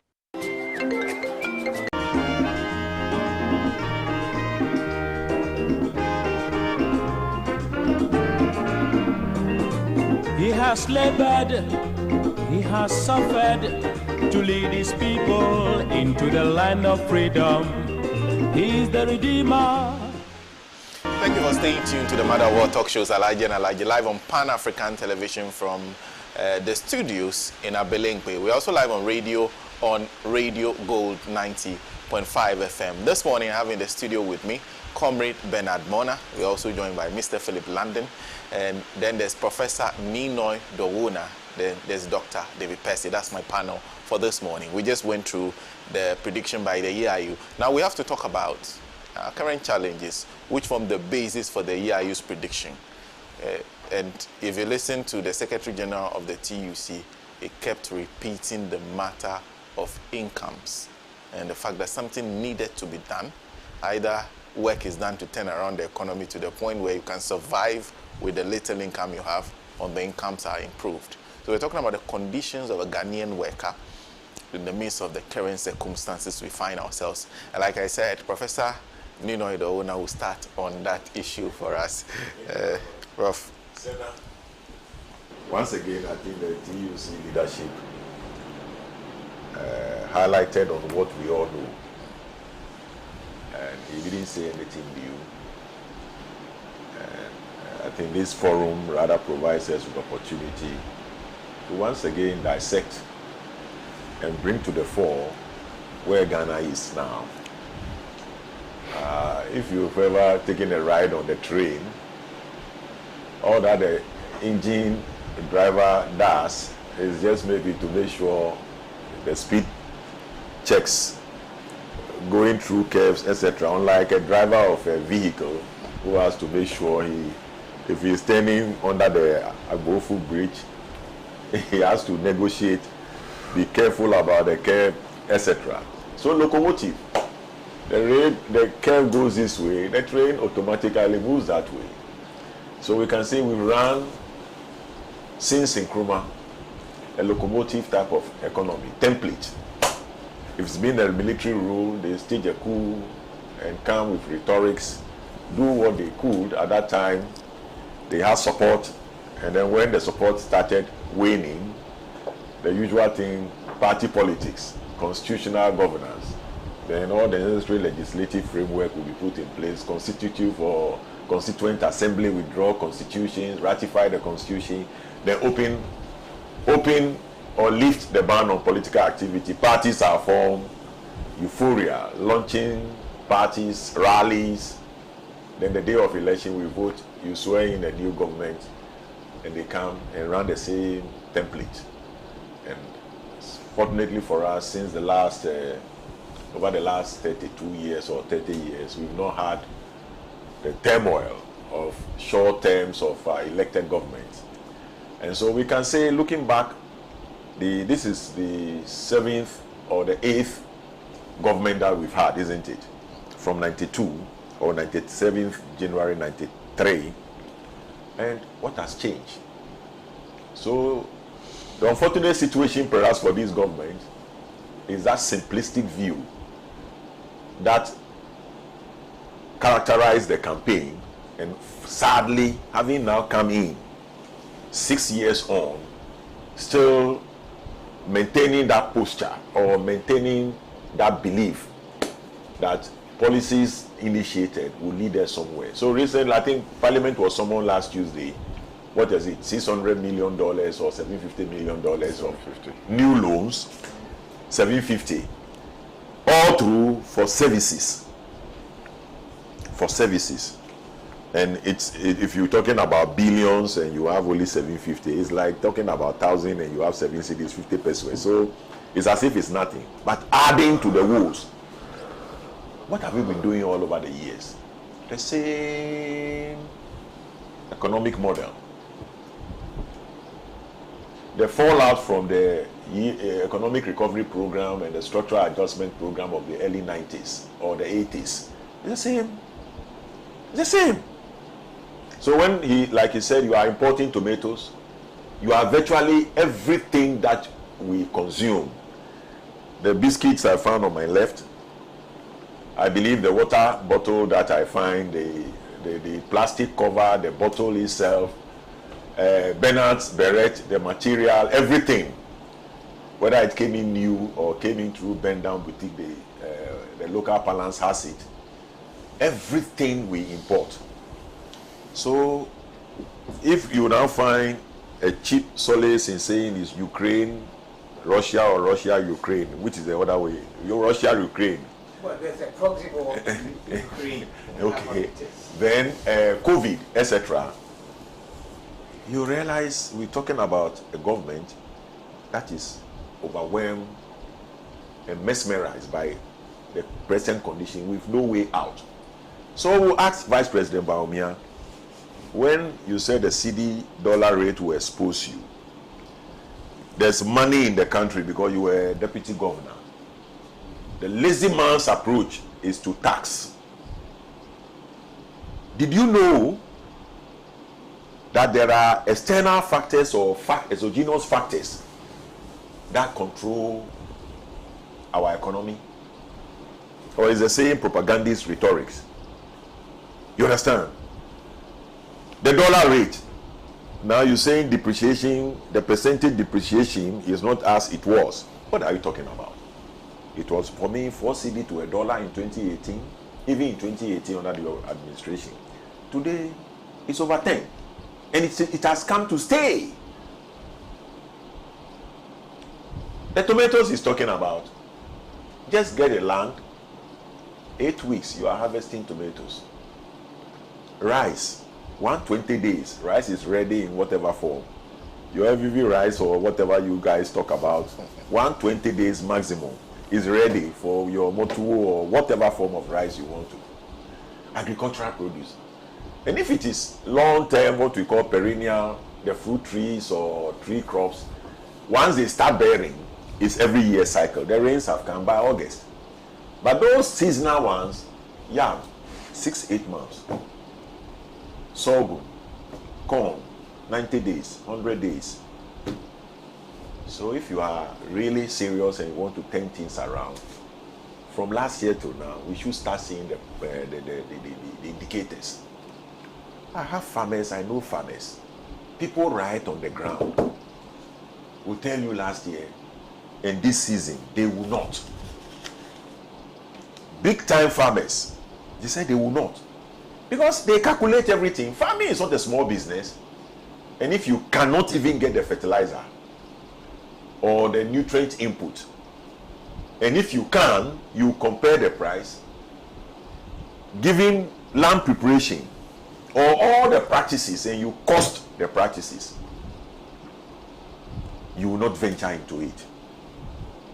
So if governments are there to facilitate and make sure we internalize our production system, and governments have not done that, why will workers not suffer? You understand? Today, if anybody, pensioners, we are pensioners. If you are a pensioner and you get 2,000, you must be earning big money before your pension will come to 2,000. 500 cedis electricity bill, for just maybe one fridge, one freezer, and I'm talking by myself. At the end of the month, 500 cedis electricity. If you buy a bit prepaid, will not last you. The meter will start showing color, and it means if you don't renew your your power, it will just shut off. If it is postpaid, you have the benefit until you deliberately leave home or lock in front for the electricity meter reader to know that you are not in town. But prepaid, water bill, on the average, if you don't even have Ghana water supply, you buy a tanker, more than 200-300 cedis. And now, school fees, if you don't pay fees anymore because you are a grandfather, the remaining 1,000 cedis, taking trotro, the cheapest, unless you don't commute and you go by, you know, Kagdi. Kagdi used to be the guy in the 80s who worked from the Bolga to Accra. So the students used to say, if you are Kagdi, then you are walking. And people are walking a lot, but you can't walk certain distances. So when you look at all these, the TUC leadership didn't say anything new. And then you come back and ask, so what have governments been doing? And our focus is on the government we have today, because that's our government. And so back to the issue Mr. Langdon raised, why did we borrow to this extent? And what did we borrow to pay debts? Or we borrow to do what? If you take the inventory, why did we borrow up to this level? Today, let's pick on some few sectors, because others will have time to also make useful contributions. Transportation. Some few, I think 2017, 2018, Accra and so on, Accra Chimotan Rail, they gave contracts to people to come and heap stones with the old line not even removed and aligned, and does a rail service end at the Tema, the berth, where the ship's berth? No. So the rehabilitation was just for passenger, competing with Fukada and competing with Trotro, Accra Tema. And today, I don't think the rail service is on. On the route to Kumasi, it just ended at Nsawam. Dunkok Room on the Western Rail, it ended at Takwa, but there's no rail service. So what are we doing? We are cutting cargo by the most expensive means, and the impact of destroying our roads. And here we are, to construct even 1 kilometer feeder road, we have to go and kneel down and beg. You see the way we are doing things? Look at the articulators that run from Tema either to the western region or up country, which is the dominant leg. 36 ties, heavy load. You see the motorway from Tema to Tetekwashi. Because of a load, that side compared to going to Tema, it's always spoiled. Over the last 15 years, because of the Ivory Coast crisis, the landlocked countries, Burkina, Mali, Niger, they all come through. We've not been able to take advantage of that. The rail service, the rail line that is being constructed, it was initiated by Burkina from EU grant. Even that one, I don't know how far it's gone. We are transporting, we cut cocoa from Odan, from Seychelles, etc., to Kwatakoradi to Accra by the most expensive form. And indeed, if you read the Ghana, the Cocoa Produce Buying Agency report on freight cost, it is 3 times cheaper cutting cocoa by sea from Tema to Europe. 3 times cheaper than cutting cocoa from Seychelles to Takoradi. No wonder we have to go for syndicate loan to buy cocoa. That's the fact on the ground. The transport sector, its share of GDP is not a small thing. We don't produce any single part of our vehicles, be it fuse, be it indicator light, be it battery, nothing.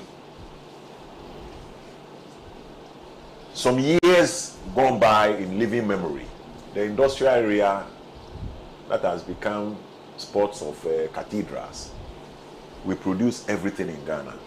We assemble vehicles in Ghana.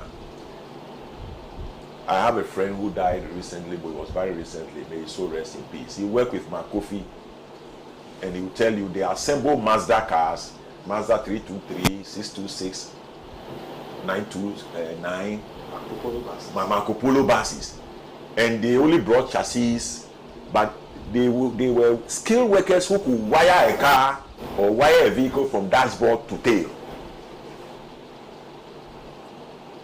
We produce electronic gadgets.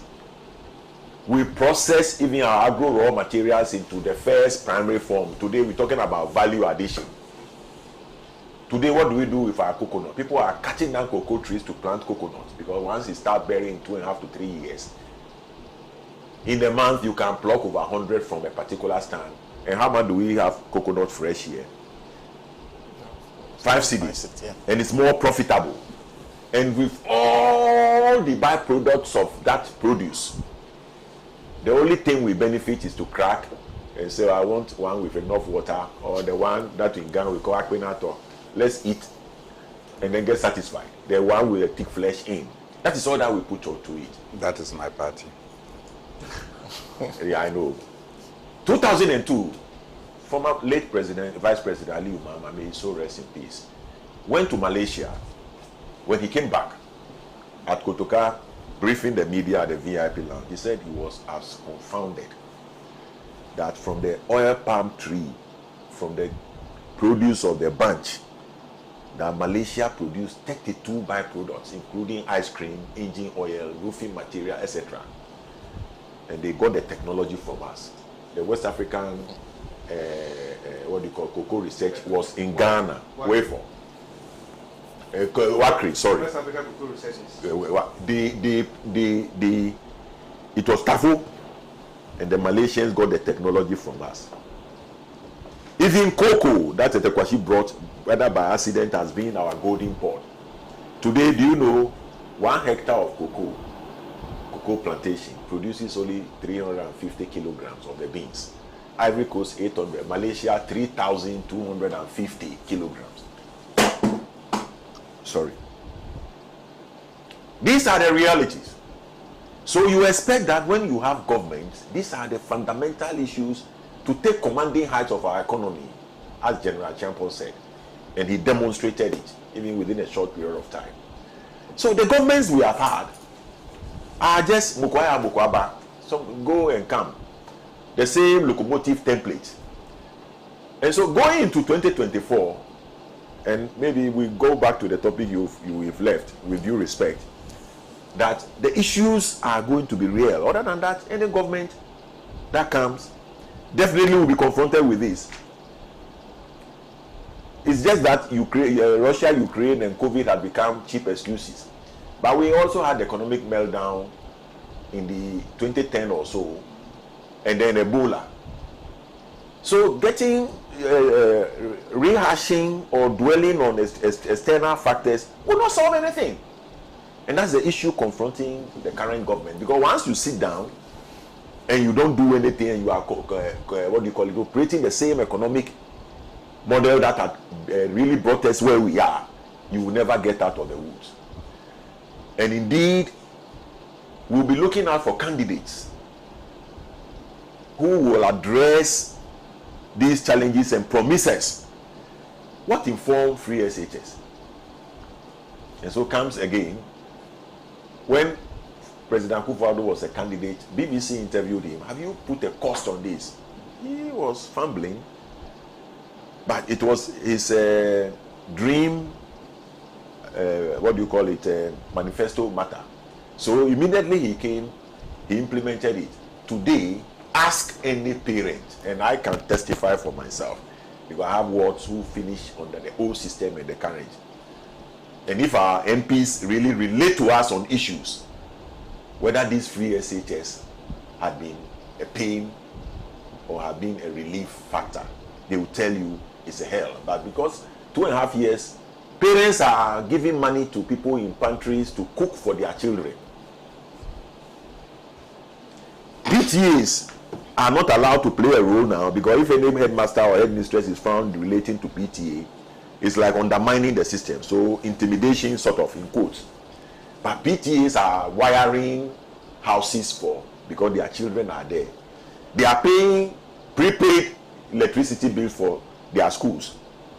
In Accra here, find out from the PTAs. Old boys, if PTA, old boys are changing wires, what do you call it, mosquito nettings for their schools. Accra. Go and find out. Now the students who graduated from the free SHS, many of them, I think the first generation had graduated recently. Ask them whether they came in free. So you ask yourself, what informed that policy? And as I'm saying, I, as a pensioner, my child went to, or my children, two of my children went to a preparatory school in Accra. I wouldn't mention name. And at the time, I was paying over 2,000 cedis a term. They went to secondary school. I hardly paid 1,000 cedis because there was subsidy. You understand? Now, my child, as a lecturer, then goes to a secondary school, boarding school. Then you say, don't pay, I'll pay for you. As if you have your father's legacy, but you are coming to use state money and now tax me as a pensioner.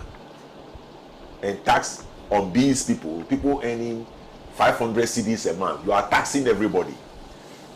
Networks that have evolved their own strategic marketing plans to let people patronize them, and they pay corporate tax.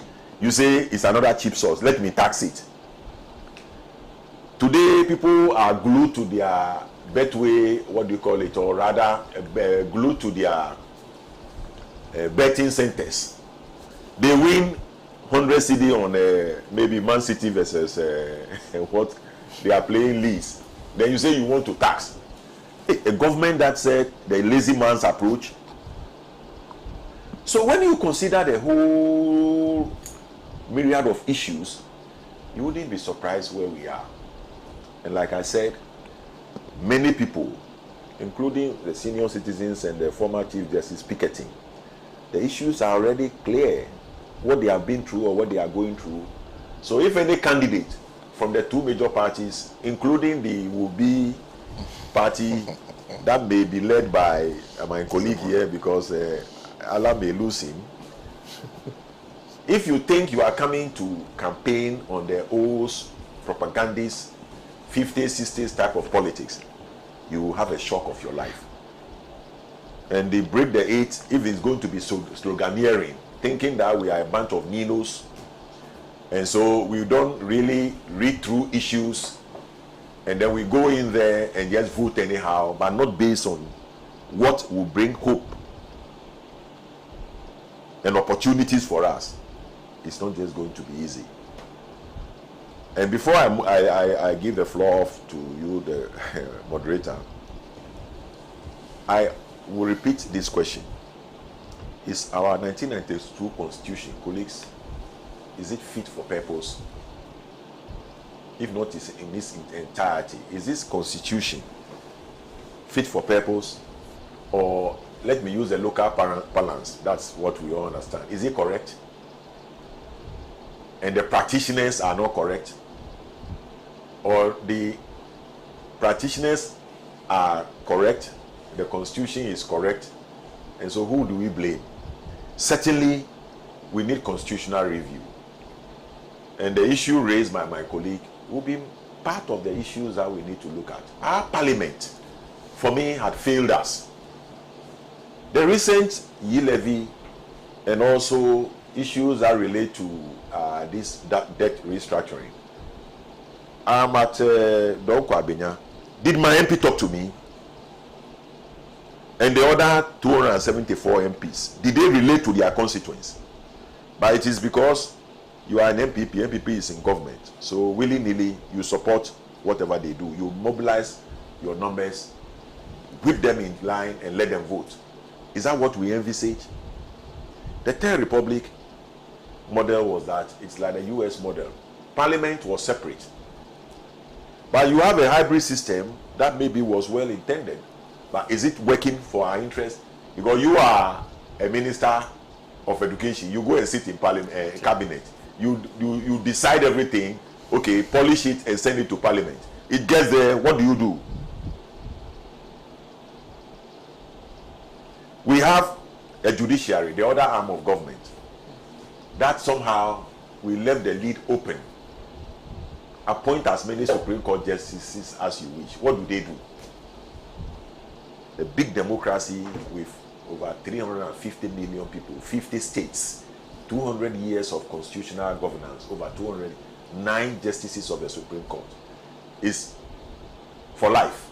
If you decide to resign or you pass off, then they replace. But we have any number. Is that okay for us? And then what my sing-song is on the local government system. The local government system, you conduct census every 10 years. There is population increase. So you create districts. And then there's also a legislative framework that says that once a district drives through, or passes through a constituency, because one constituency cannot be in two districts, you understand? You create a separate district. So from 200 in 1993, we have 275. And for Lolobi, Akpafu, we are going to have more. And it's representation of the people. So 138 districts in 1993, we have 270. And Sena, this is Abelekpe. And over here to the a bit north of our studio is Abofu. That whatever assembly is here, what have they done? This is a crowd and go out country. And I always add all this. Amasama. Have you driven to Amasama? Where is the market? The market is on the earth that God gave us on day one when He created heaven and earth. And we are creating more assemblies because everything that is in there is in the constitution. The government has borrowed so much because, like he said, there's no cap.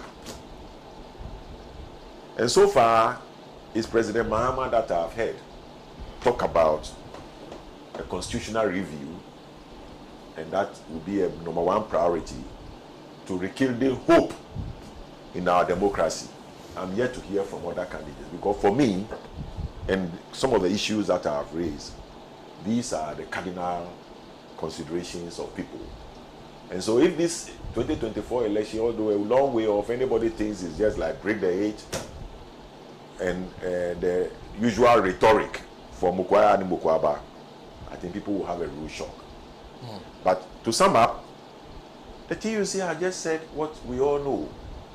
But you saw the defiance, the presence of the president, telling him, turn this cathedral thing into a hospital. You can see when the moment comes and people are defiant, you can then sum up by saying that no army in this world can thwart the force whose time has come. And our political class should beware. Thank you. Prof, thank you. Thank you very much.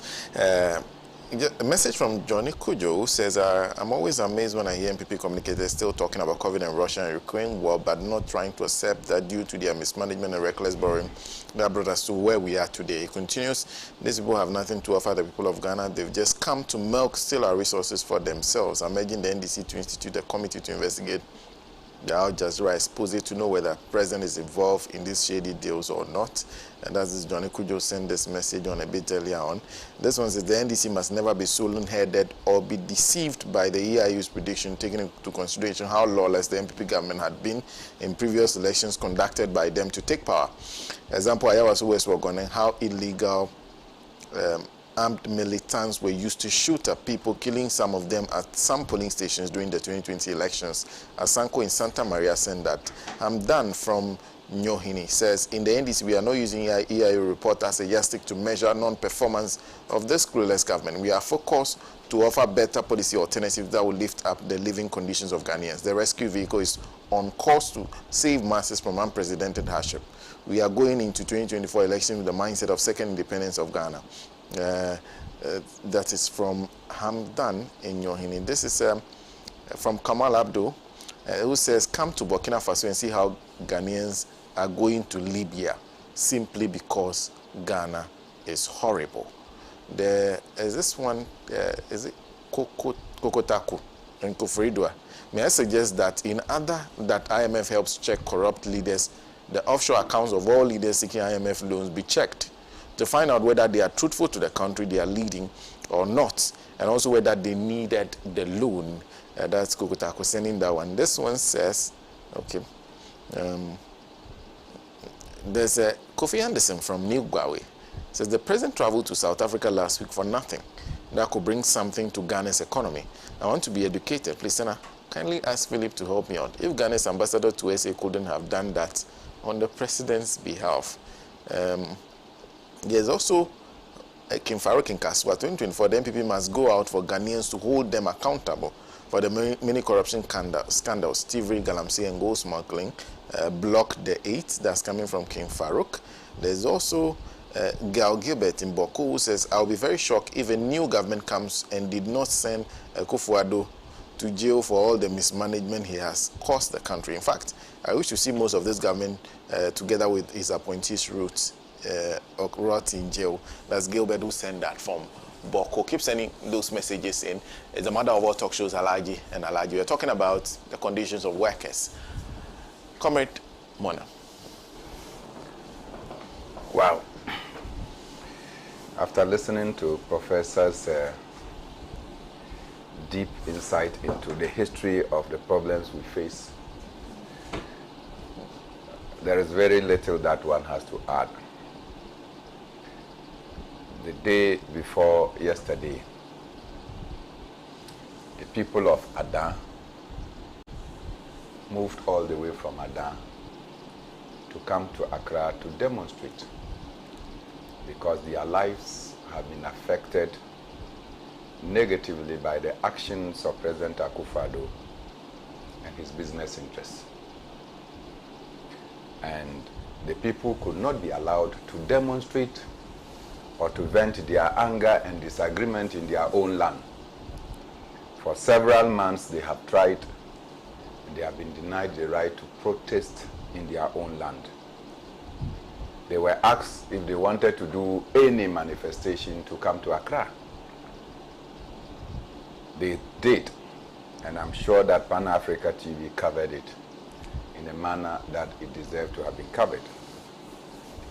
In the end, the number of people that moved from Adan to Accra to express their unhappiness about a government determination to deny them of their only source of livelihood, which is the Adan salt, was overwhelming. What are the issues? The issues has to do with work. These people for several years have been on their land, the Adan Songor area, and they've been working. Somewhere, somehow, when Apia Menka took a concession in that area, the people started having problems. So much so that one woman was shot dead in those crises. She was said to be a pregnant woman, and President Rawlings had to go there with the helicopter by himself to go and lift the pregnant woman to Accra, and resorted to international committee. In fact, he brought in the Cubans to come and do a survey of the area and to advise on how the salt could be mined. At the end of the day, even the Cubans recommended that the salt was like community salt, and therefore no attempt to monopolize it for any group of companies or individuals should be done. And that led to the development of the master plan that allowed a certain portion of the Adan Songor area to be given to private sector, and the communities, about 41 communities that aligned there to harvest their salt and to use them because that was their only life source. President Akufo-Addo willingly has moved to Parliament, and Parliament so has also decided to approve President Akufo-Addo's unilateral decision of ignoring the master plan that was put forward by President Rawlings. And today, the Adan Songor project is totally the ownership of Magdan and his electrochem. The people say no. No one can sit in Accra and determine that one individual can come and play monopoly over our salt, because our lives are at stake. This is where we feed from. This is where we earn from. There are many questions that people have asked. You see, when the Ghanaian worker is suffering, as we are all seeing, and the few people who can also get something from their natural wealth are denied, but one person, just upon assumption of office, Philip Langdon's party decides that they will grant Magdan a 10 million Ghana cedis loan from the Agri Development Bank. At the time, the bank did not even have a board of director. One, they didn't even have. But approval was given by letter from the Ministry of Finance to Magdan. They give him that amount of money. Soon after that, they appointed him the chairman of the Trades Center Board. And today, go and see the Trade Center. That is supposed to be the hub of the African Trade Center has been demolished. As if that is not enough, the La Polyclinic, Trade Fair Center, the La Polyclinic has been demolished. As if that is not enough, our Terminal 1, that used to be our domestic terminal, has been handed over with all the fittings and given to Magdan as a private company. By the way, your security company has been collapsed, even as you have been one of the persons around at the time of the founding of your party. Of course, as I said earlier, you are seen as an opposition within your own political party. This is what we have done for Magdan, and all of a sudden, he is being praised as being a business magnate. I'm sure any one person, if given such amount of money, could have been probably done better. But the people of Adan and the Songor area are refusing to accept this imposition of somebody to come and take their livelihood for them. And just a day after, the protest took place in Accra yesterday at a community called Bankope. The so-called land guards working for Magdan had to go into the community and seize their water pumping machines to deny them because they came and participated in the demonstration in Accra. And these are happening in broad daylight, in the full glare of the security. The police in Adan cannot do anything because they get instructions from Accra not to do anything. How long can the working people of Adan continue to suffer in the hands of President Akufo-Addo and his business interests? Professor Nii Noi Dowuona spoke about the issue of agriculture, and I can understand why, because he's a soil science expert. And of course, we have an agronomist who has chosen to be a student of history and politics. But I just want to look at the practical effect of this. I do a little bit of farming. And in 2021, when we did our farm, in fact, 2021, through London, as you know, to do maize, you need a minimum of 3 bags of fertilizer, 2 nitrogen and 1 ammonia. We bought a bag in 2021 at 106 Ghana cedis per bag of fertilizer. In 2022, one bag of fertilizer rose to 420 Ghana cedis. What it means is that in order to apply the minimum requirement of fertilizer on any land, what I used in 2021, the amount of money I used, that is 318 Ghana cedis, to buy all my 3 bags. If I had all that money, I cannot buy 1 bag of fertilizer in 2022. That's it. 2023, the farming season is about to begin. A bag of fertilizer is in 500 Ghana cedis. And you are expected to buy at least 3 to fertilize an acre of maize. How much will you get? That is excluding the cost of clearing land, particularly if it is a virgin land. To clear a virgin land, you need a bulldozer to go and clear the land. And the cost of bulldozer per day is about 6,000 Ghana cedis. So depending on the number of acres or hectares you want to clear, that will impact on how much you are going to spend. You are going to do the plowing, first phase of the plowing, before you come and harrow, before you go and do the planting. And after you have done the planting, then you do fertilizer application. Of course, the buying of the fertilizer is not application of the fertilizer. So when you even buy the fertilizer, there is going to be a cost of applying the fertilizer.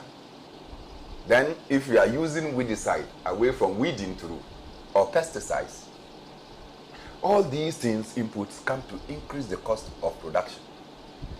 Is there any wonder that a ball of kinky like this, that used to be 1 cedi 50 pesos, is now 5 cedis?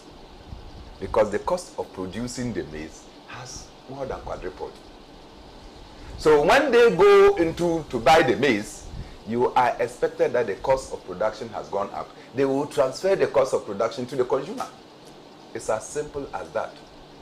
And that is how come that we see that within the agri sector, a lot of difficulties are. And of course, when you come to maize and soybean, not only do we consume it directly, but indirectly, the animal sector, it is used for their feed. And if you go to the poultry sector in particular, many people that have invested into the poultry industry have raised their hands on their heads and they are crying, woy, woy, woy, woy, woy, everywhere. Because government is busily importing cheap poultry products into this country, away from encouraging domestic production of poultry. And so most of the investors who have put money into local production of poultry, they are virtually collapsing. In fact, some have collapsed. And so that leads to a decline in job creation in the system. And once there is no jobs created, government sector, we are told that we should not employ. In fact, the finance minister went to parliament to say that, look, they are not going to employ within the public civil service. So now that you have restricted employment within the public and civil service, and private sector jobs too are being denied, they are being collapsed, simply by the perfidy of President Akufo-Addo and his administration, then it's obvious that we aren't going anywhere. Now, what I have noticed over the past is that government is clever. That when they have to increase or bring in new taxes, they have to bring in new utilities, they have to increase fuel and other costs, they will immediately go into the tripartite committee, agree on a certain percentage increase in the minimum wage. And when that is done, less than a month, you see that all these new increases start to span. So the government actually is giving with the right hand, and the left hand is just simply taking it away back to the government, and sometimes even more. So you come and increase workers' salaries by some 3 cedis. Then you come and increase electricity, you increase water, transportation cost is on the high, and virtually everything has skyrocketed. The Ghanaian worker has been made worse off under President Akufo-Addo.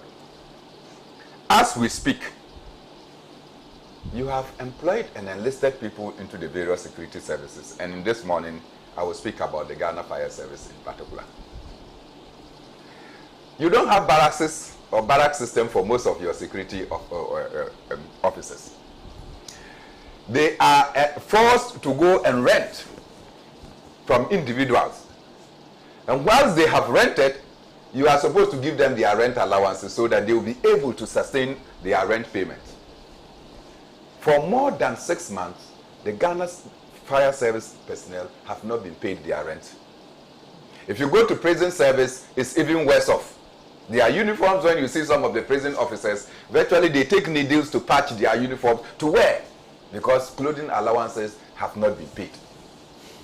When these things are happening, you expect somebody who cannot sleep in his room because the landlord or landlady is almost every day pestering them to come and pay rent. You expect them to have the presence of mind to go and say that there is fire here, they should go and put off the fire. When they go there, they will actually take the empty tank and run there only to realize that no, they have not put in water. They will run back. By the time they come, the fire is gone. So we deliberately put our Ghanaian workers in this kind of difficulties. And at the end of the day, you expect that they will put forth their best for this nation to progress. One of the things I have said is that these Ghanaian workers are watching particularly the political office holders. I know of somebody who was a teacher, who was living in a single room, that partitioned. And one day, there was an announcement that that person was a regional minister. Came to Accra upon vetting, the person returns to the region and is not going back to that single room. He is going to the residency, the regional minister's residence, and you know what it contains. You have traveled to most of these residences. As soon as you get to the residency, there is a gate man that comes to open the gate for you. You enter into a huge hall that you are confused whether it is a football park or not. You have all the rooms, you have a garden boy, you have everything. That constitutes the basis of corruption. You think that that minister or person appointed a minister, going there with the wife and children. When the person gets there, the next thing the wife will tell you that when we are living here, we aren't going back to that single room again. That person's income cannot build the kind of facility that you have put the person in. Corruption starts. Then we see that within a shortest time, the person is busy because you are an appointee. You could be the appointed the next moment. So within the shortest space, go and check all these appointees of government and the kind of mansions that they have come to acquire. But we live in the same society, we know each other. And simply because somebody is in a position of appointment, these things come and you expect other workers to support you to succeed so that the people that you have put in place can continue to be rich, and then they will turn out, as I keep saying, majority of them are thieves. These thieves, when they now leave office, they will turn around to say that by dint of hard work, they've been able to make the kind of life that their children and families are living. It is not by dint of hard work. It is by dint of their greed and thievery.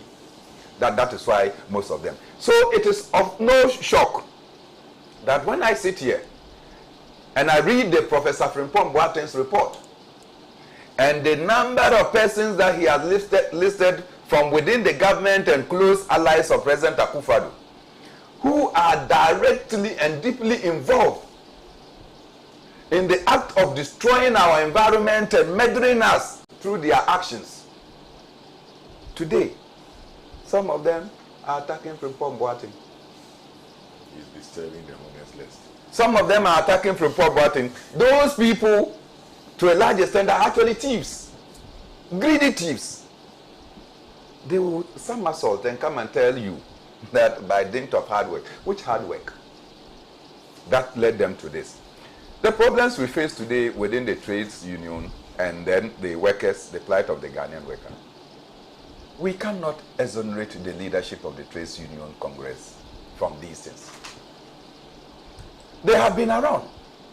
This government has been, from day one, putting up policies that is emasculating the labor front, denying labor the numbers that it requires.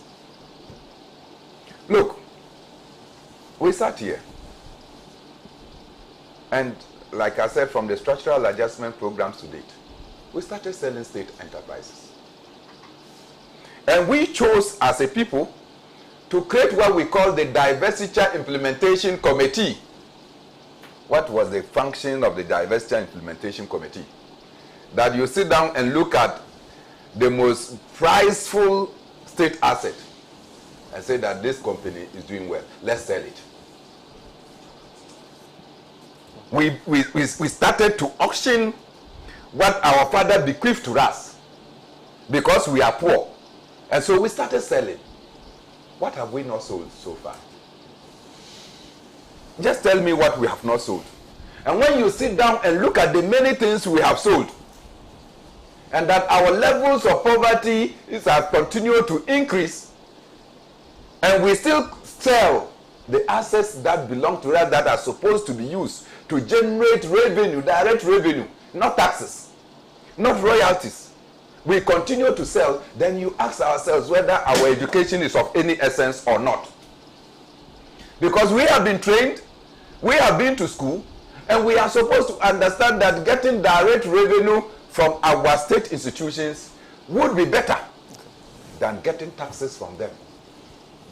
What haven't we done? Look, let me go to Ashanti Goldfields. Used to be owned by the state.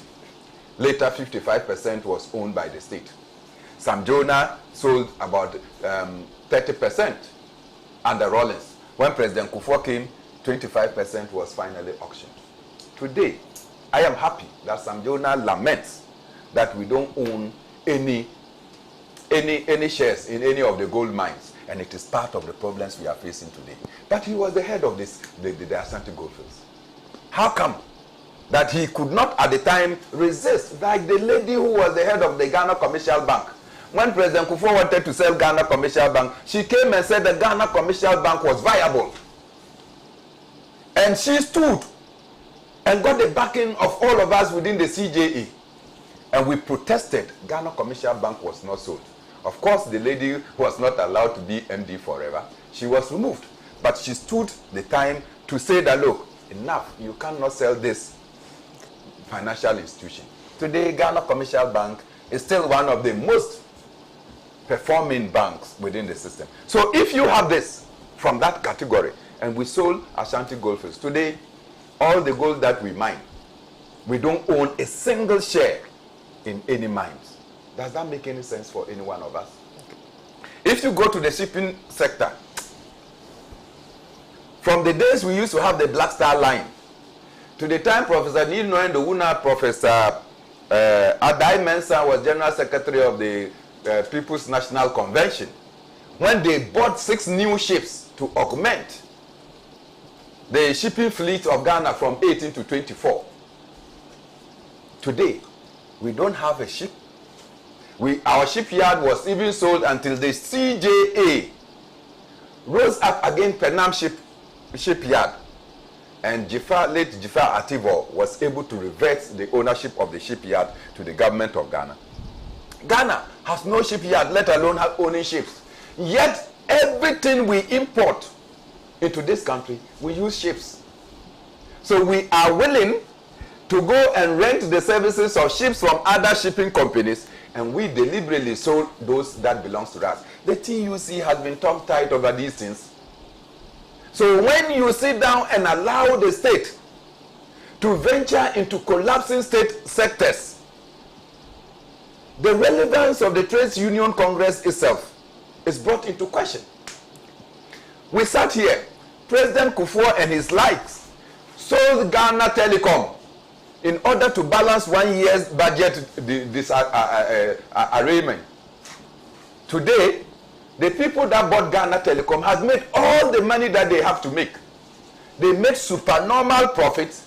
They are done with. They are deciding to sell the Vodafone that took over from Ghana Telecom to Telcel. Which one of us doesn't use data? Which one of us doesn't use voice? Telecommunication became the new gold of the world. For any nation to have control with all the fiber optics, to decide to sell because you were having difficulties, We have been busy building airports. We have been priding ourselves of Terminal 3 as being one of the best. At the time we were doing all these things, we owned no plane. We sold off the Ghana Airways. Instead of us trying to own so that we find a way to improve upon managerial efficiency, we sold all. Trade Union Congress, they kept quiet. Today, you have seen that President Akufo-Addo has taken our money. First, he said it was going to be a private initiative. He took our money, went to Israel to go and bring a stone. Ghana stones cannot build a cathedral. We had to go to Israel to go and bring a stone so that we can come and construct what they call a national cathedral. At the time you wanted to construct the national cathedral, buildings were there. I'm sure you are aware. Those buildings include the residence of judges. That were, some of them were in the state of being completed. Justice Kwesi Jan was living in Kweku Jan, was living in one of the bungalows. He just entered there less than 2 years. In fact, one of the most painful things that I recall when I visited him was that he said, look at the nice farm I have done of my plantain. It's not even ready to be harvested. They are asking me to move and leave. And so those buildings all came crashing because somebody wanted to make money. Comrade, you have to wrap up for me. So the painful thing is that the Trade Union Congress have been very quiet, very docile, until things now have gone murky. Then they begin to speak. Obviously, in our Ghanaian parlance, we say it's better late than never. They have spoken. They have said that convert the National Cathedral into a hospital facility so that those of us who are dying out of or falling sick out of the economic difficulties that we face, we can have a better hospital to at least to go and live longer than we will die. They are telling President Akufo-Addo to cut down on the size of his government because it's too humongous. Will President Akufo-Addo listen? Obviously, President fired back to tell them that the National Cathedral is the priority of priority projects that he has in his heart. Obviously, he thinks that God resides in cathedrals, and by constructing cathedrals, the problems of his government and that of Ghana will be solved. I don't think so. The people of Ghana and the working people of Ghana are not happy. They are in total disarray. They are disappointed and grossly so by the kind of policy prescriptions that President Akufo-Addo and his regime has brought. And the final one has to do with the domestic debt exchange. That's why I said the final one. I thought that was... You didn't get my English. Because I thought that was the final one. The final one has to do with the domestic debt exchange. That has led to what we call haircut. And that is why Philip Langdon doesn't have hair this morning. I'm done. Mr. Langdon. Sena. My brother Bernard. I mean, a whole torrent of issues. Well, I accept and I respect those. I respect those, yes. But a lot of them go way back. You see, as is a well-known fact, I was not a fan of the Rawlings administration. And a lot of it stems from those things that he was talking about. How state enterprises were handled, how they were all eventually run aground before they were sold for cheap. We saw state enterprises being run aground. He mentioned Sir Sam Jonah, that he sold AGG. Sir Sam Jonah did not sell it all. It was a government decision. He happened to be chief executive. He had no voice to stop it. And it happened. So as for those things, it happened. Yes, President Akufo-Addo has his own problems and headaches. But I don't want to load on him issues that are not of his own making. He has his own problems. My brother Bernard also spoke about poultry farmers. And he actually mentioned how they are willing. He said poultry farmers, I think they are from poultry farmers in the north. Oh, there are some few. He said they will. They are willing way. Because the poultry farmers I know, Yeah, not the way they are wailing, if they wail one way, you hear it at the junction. You hear it at the junction. I am a farmer, so I relate very closely to a lot of things he said about farming, land preparation, planting, husbandry before harvest. The process is what you go through, day and night. You know, so I relate very closely with them. But it's unfortunate we are where we are now. I remember many years ago, I remember when I went to the North for the first time. I was a junior manager at the Ghana National Trading Corporation. And when I went to Tamale, I was supposed to stay in a hotel. But a colleague of mine said, "Oh, Philip, come and stay in my house." I stayed in his house. I haven't seen him for a very long time. It's like I said, he was a pharmacist there. He had a rice farm. Not very big, but had a rice farm. I was very proud of it. He was making a lot of money from there. People had their own farms. And these are things we need to get back to. These are things we need to get back to as a country. Proper farming, not just digging a hole, putting some seeds in it. No. Proper farming, proper land preparation, but with state backing, under state policy, direction, and leadership. That is what will make the difference. That way, like Prof was saying, we will get more yield per acre.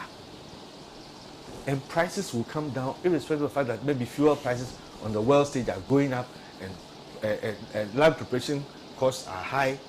But because of the yield that we are getting, it will bring prices down. And food will be affordable. We won't have some of the crises we're having. You know, so these are the things I stand for. These are some of the things that Alan has mentioned in his program. A great transformational plan, GTP. You know, we have to go back to basics. We've done it before. We can do it. It's within our capacities. You know, we have the knowledge. I mean, go to academia. We have people who have the knowledge, intelligence, experience to take us out of where we are. There are plenty all over. We must redirect the way we do things. And we have everything that, I mean, God has endowed us. We are lucky. We should be able to move things. You know? And you see, a lot of these things when you are doing it, it's not a matter of, like you're saying, sloganeering. No. It has to be well thought out, policy guided, and leadership inspired.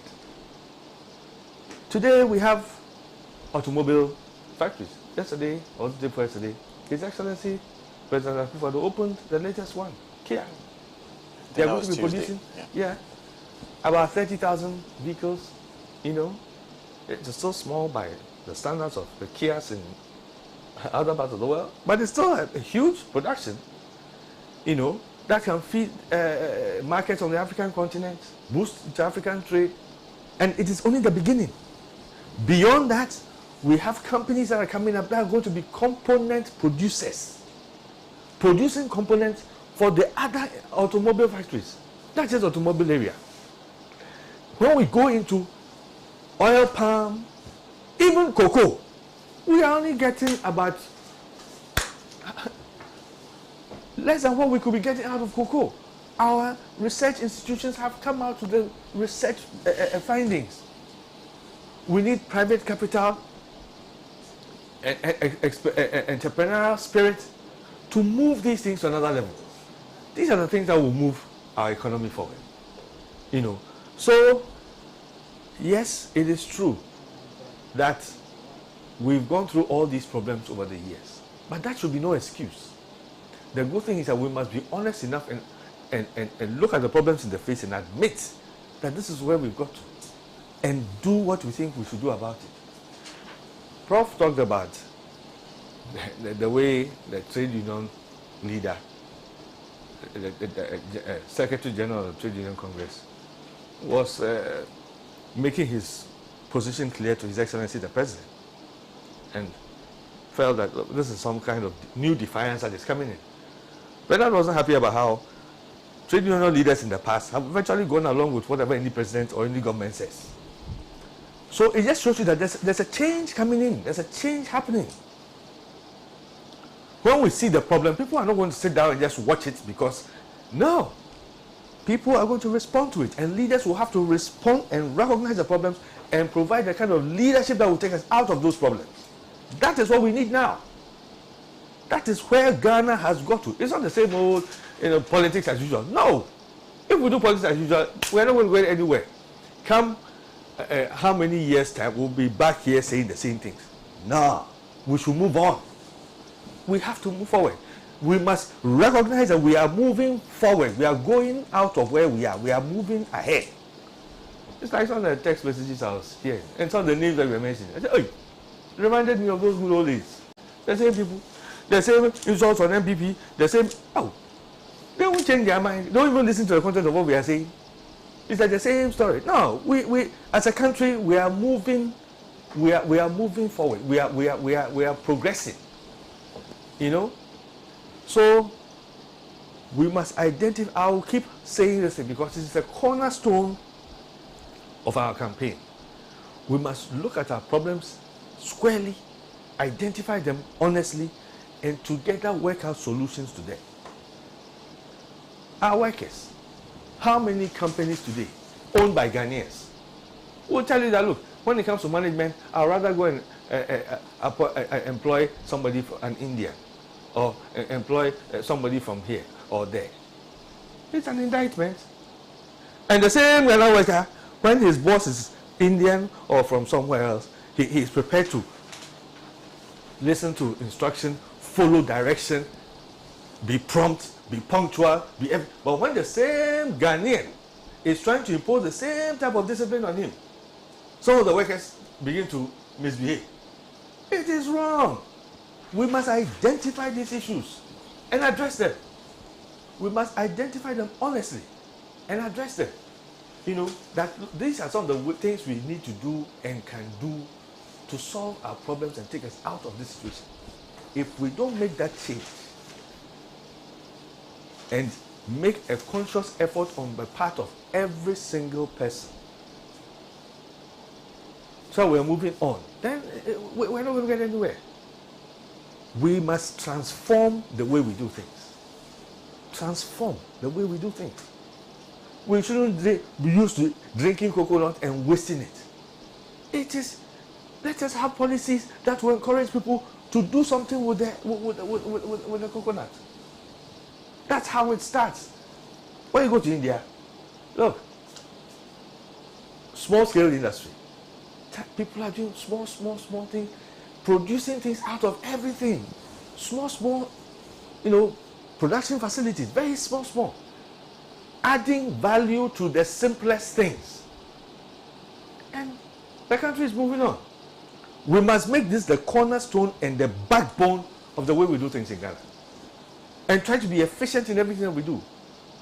In everything that we do. If somebody is a taxi driver and he's driving his taxi, drive the taxi properly. I mean, even the way you deal with your passengers, don't just wake up and just drive the taxi the way you did that. No, make it a point that the way you're doing the taxi this week is better. We need that type of leadership to move this country.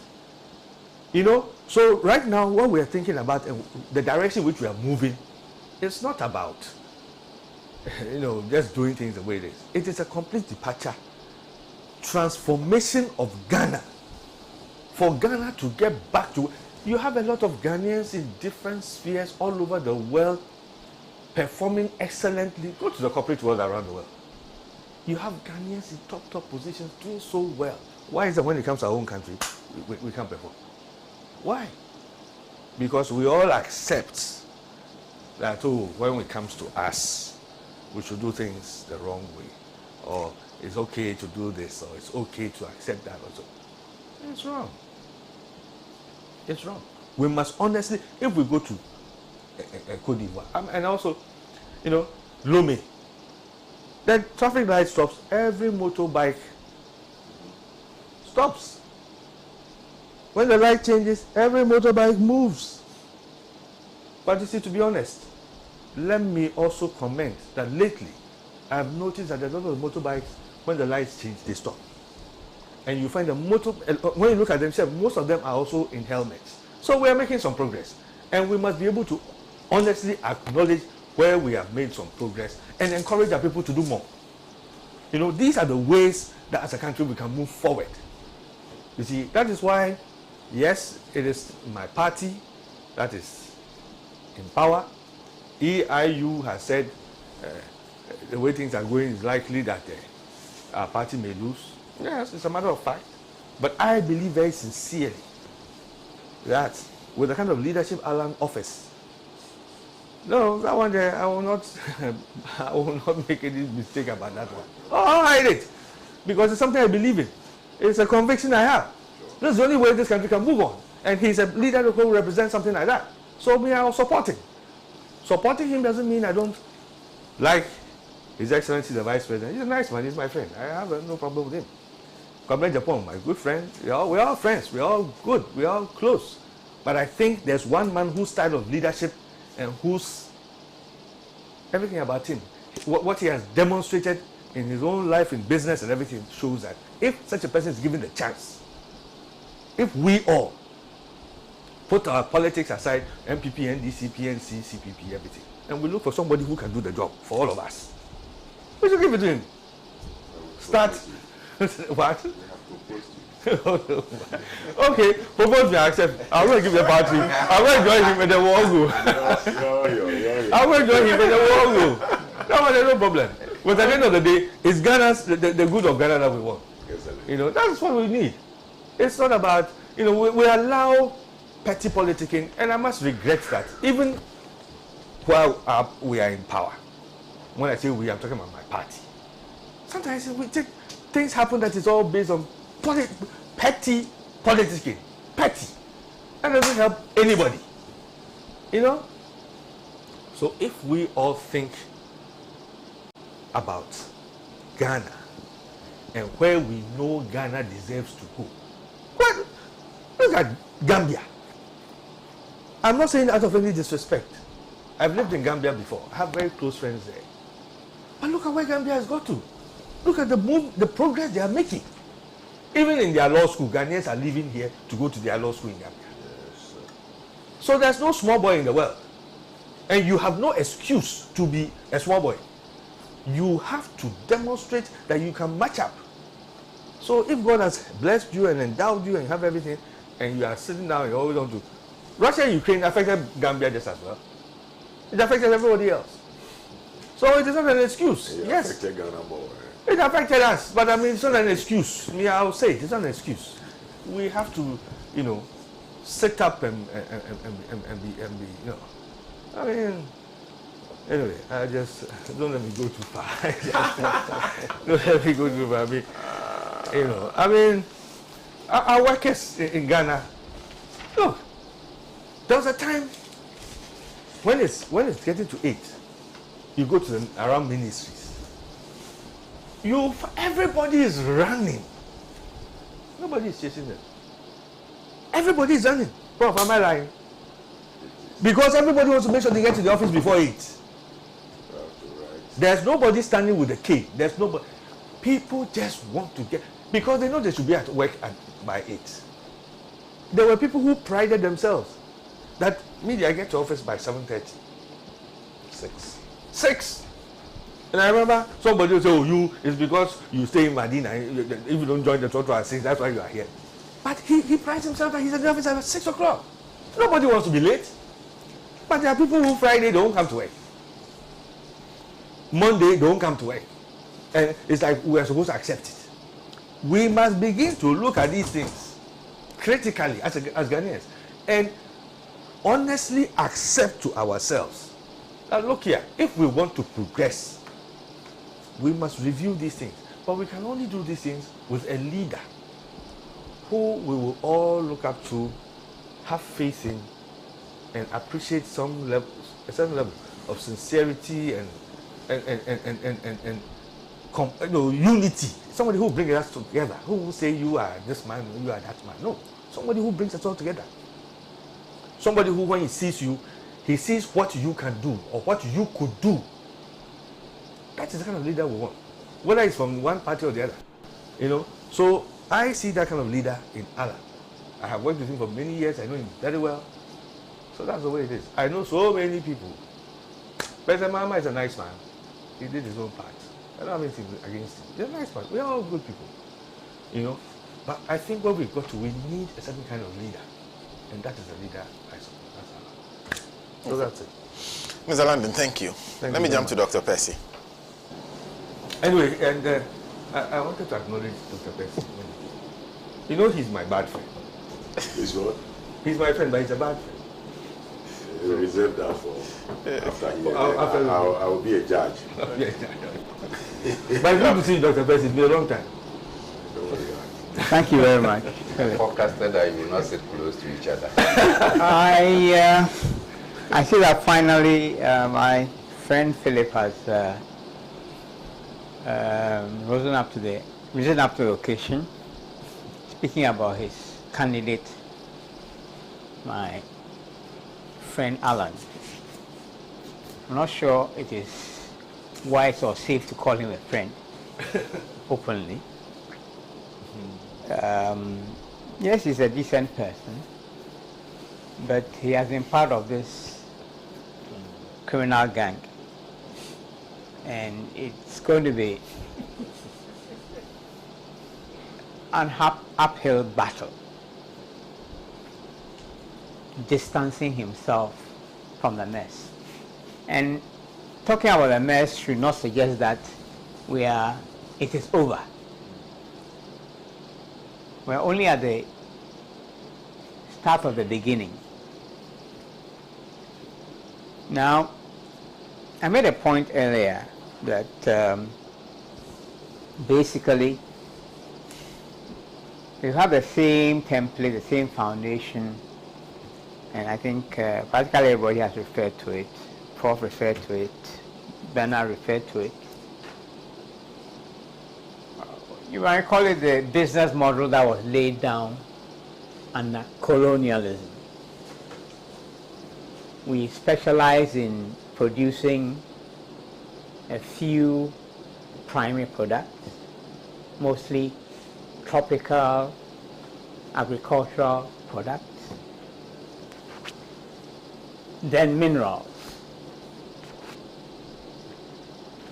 In exchange for value added, but we add very little value to it here.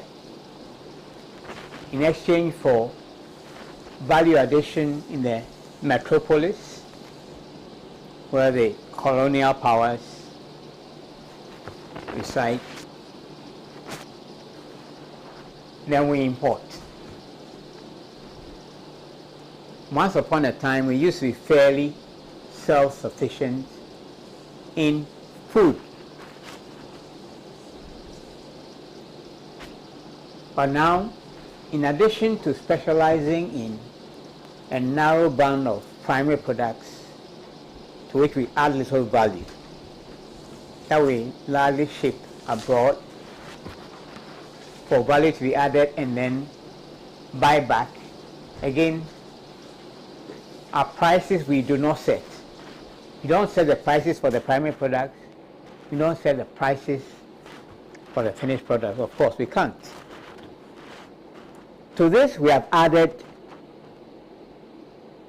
a new element of dependence on food imports. So, if you look at the Ghanaian food scene, rice has become a staple, a lot of it imported. Until a while ago, at least a couple of decades ago, we're fairly self-sufficient in poultry production, but now it's largely imported. We are producing fish. Okay, marine fisheries, they've stagnated, but we are making strides in fish farming. Still, there's a large deficit that we import. Now, it does not require a sage to tell you that if you are operating this business model, you will go into debt. Now, debt has become a major instrument, a principal instrument of control. So the IMF will come in, and their focus is to make sure that we stick to our specialization. That has been imposed under colonialism. Essentially, that's what they will come and do. And they're coming in, says to other speculators and investors that, oh, you can also deal with these guys. No more, no less. It's not about dealing with a fundamental problem of transforming our economy. Okay? And it was a business of stopping our attempt to transform our economy. That principally drove those who longed the 66 coup that overthrew Nkrumah. They set up a committee hurriedly, made up of illustrious people we later called illustrious Ghanaian sons, to superintend the business of dismantling Nkrumah's project of import substitution. So factories that could be sold cheap were sold cheap to cronies, party people.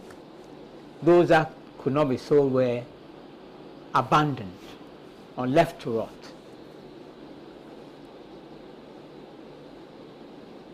But now we are at a juncture where we need to realize where we have come to. I'm talking about the Ghanaian worker, Ghanaian working people. They are in a situation of falling wages. Real wages have been falling consistently. They are in a situation where working conditions are becoming more and more precarious.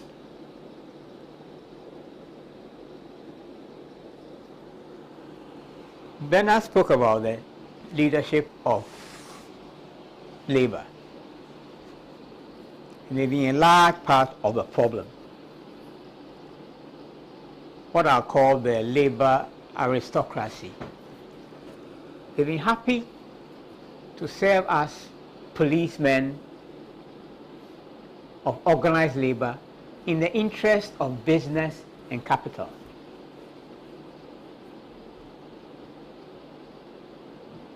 And until very recently, they were quite comfortable. Now I see that increasingly they are speaking with a lot of vim.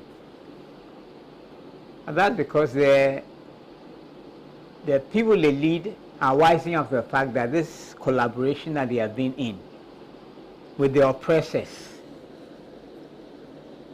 is no longer acceptable.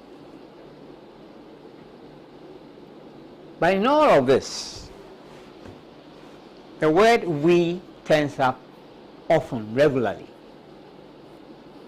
So if we say "we," what do we have in mind?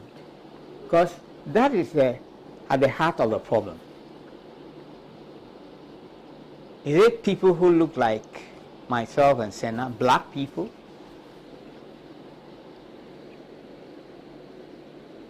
Is it someone like me who is maybe Ga, Eve, Akwamu, mix?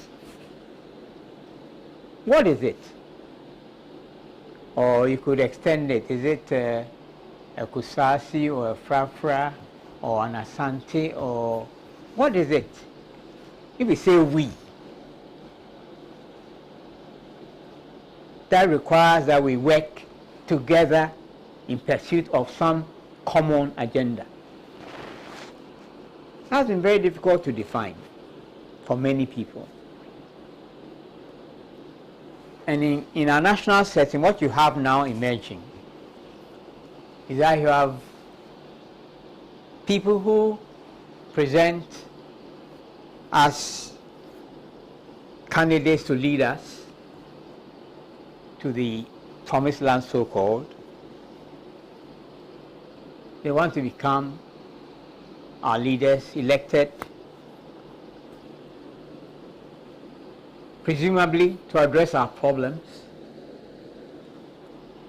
but they spend their time only in worsening our conditions and in not safeguarding the national purse, so-called, but in looting the purse. And increasingly, you would find that it appears to be a conspiracy is not the proper word, a consortium with men and women of God selling false solutions. So you have the politicians that we elect to address real problems here, happy to take the benefits, the privileges, but not to do the work. And then you have men in cloth, men and women in cloth, offering false solutions. And the latest model of that is that, look, make the man of God happy, donate to his church, and your miracle will come along. If your miracle is taking too long to come, it is because you are not donating enough. So between the politicians who suggest that they want to lead and solve our problems, but do not, and concentrate on themselves and their cronies and friends, and the men of God, I should add women of God as well, offering false solutions, the working people are completely disoriented and confused and neglected. Now, there's no way out of this crisis without working people recognizing this game and organizing and mobilizing so that policies reflect their concerns. It is not about whether you are a Muslim or a Christian. It's not about whether you're a Dagari or Kusasi or Mamprusi or a Chim or a Sante or Ga or Eve. It's not about whether you are tall or short like myself, or whether you are fair skinned or dark. It's about those common material interests.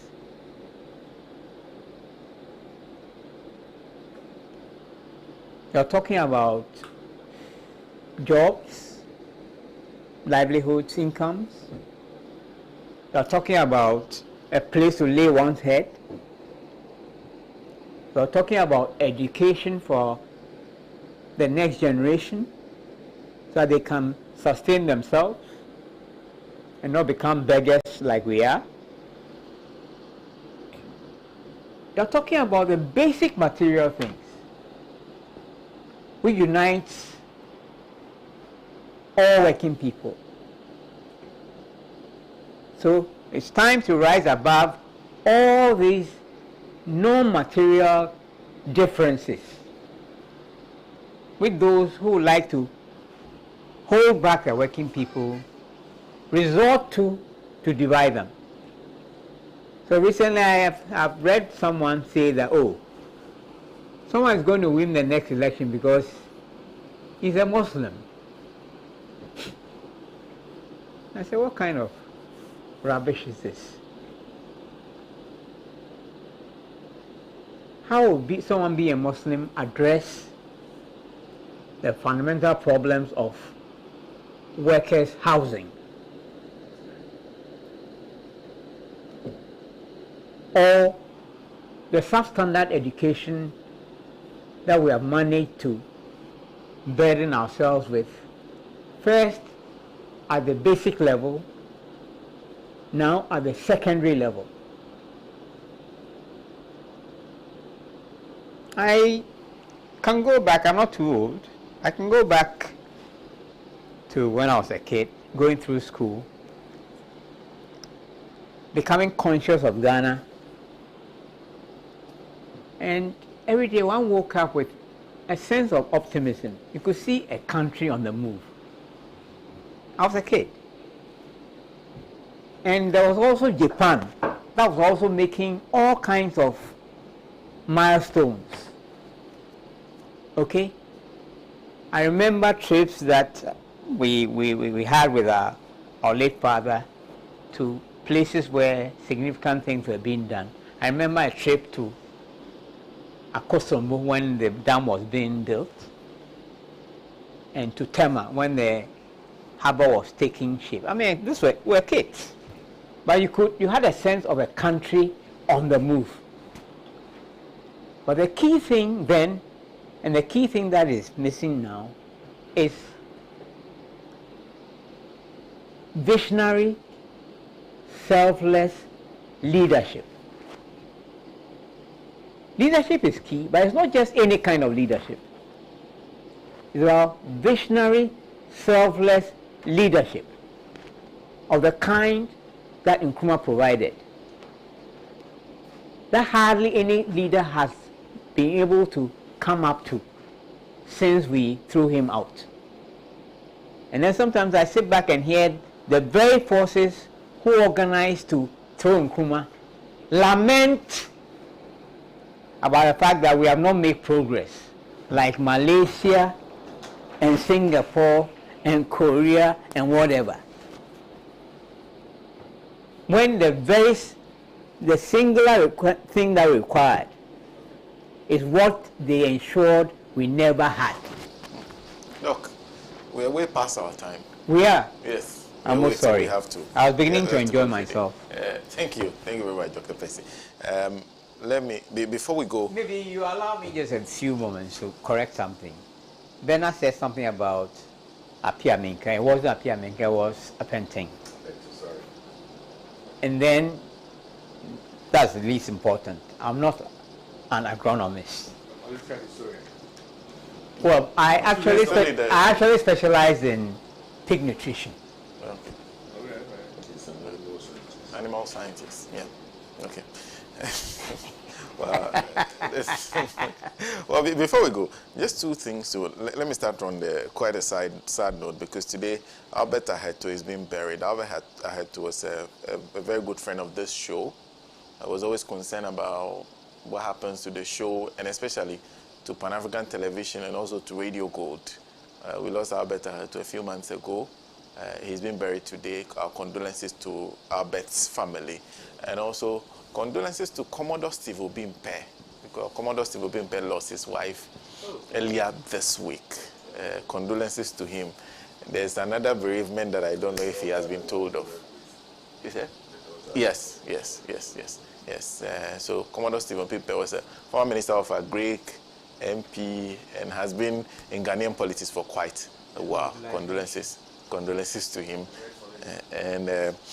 A belated happy birthday to Mr. Nicholas Laguda in the UK, Dr. Lawrence Appiah in the US, and of course, former Member of Parliament Amadou Sorogo, they all celebrated their birthday yesterday. Today, I understand, is the birthday of, I think, Madame Elizabeth Saki, and also the Otumfo say Tutu. Yes. Oh, really? Yes. That's what Ruben has provided for me. If this is wrong, we'll hold Ruben accountable. That's why I'm mentioning his name. And so there were 2482. What I understand is in the UK for the coronation of the new king of the UK. There's also Enchi Bose Akusetra, whose birthday is tomorrow. And of course, tomorrow will be the birthday of Mami Ama Pratt, who is the general manager of Pan-African Television. Tomorrow will be her birthday. So a happy birthday in advance. I understand she's not available to organize a party that will be a part of.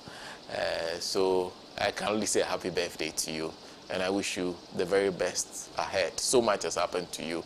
The years ahead can only be better. Thank you very much to Comrade Bernard Mornah, who is a former chairman of the People's National Convention. A big thank you to Mr. Philip Langdon, who is a leading member of the New Patriotic Party, a proud member of the Alan campaign team. And of course, a big thank you. Wonderful to see Professor Nii Noi Dowuona, who is a professor of soil science at the University of Ghana. And of course, Dr. David Pessey, a student of history and politics. His specialization is actually, his training is in animal science. I'm looking at social pathology. Social pathology. Yeah. Well, Doc is actually in his... Before, Doc is actually in his 70th year. So this year, Dr. Pessey will be 70 years. And he's not the only one. Actually, he is in the 70th year with Comrade Kwesi Pratt, Jr. Well, we are done for today. We are back same time next week in another edition of the Mother of All Talk Shows, Alhaji and Alhaji. Thank you for making it. You didn't say that we're joining up.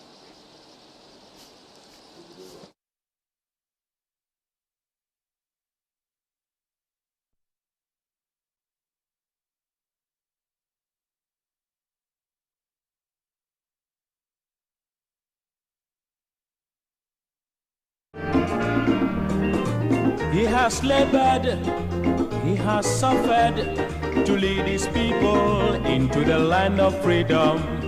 He is the Redeemer.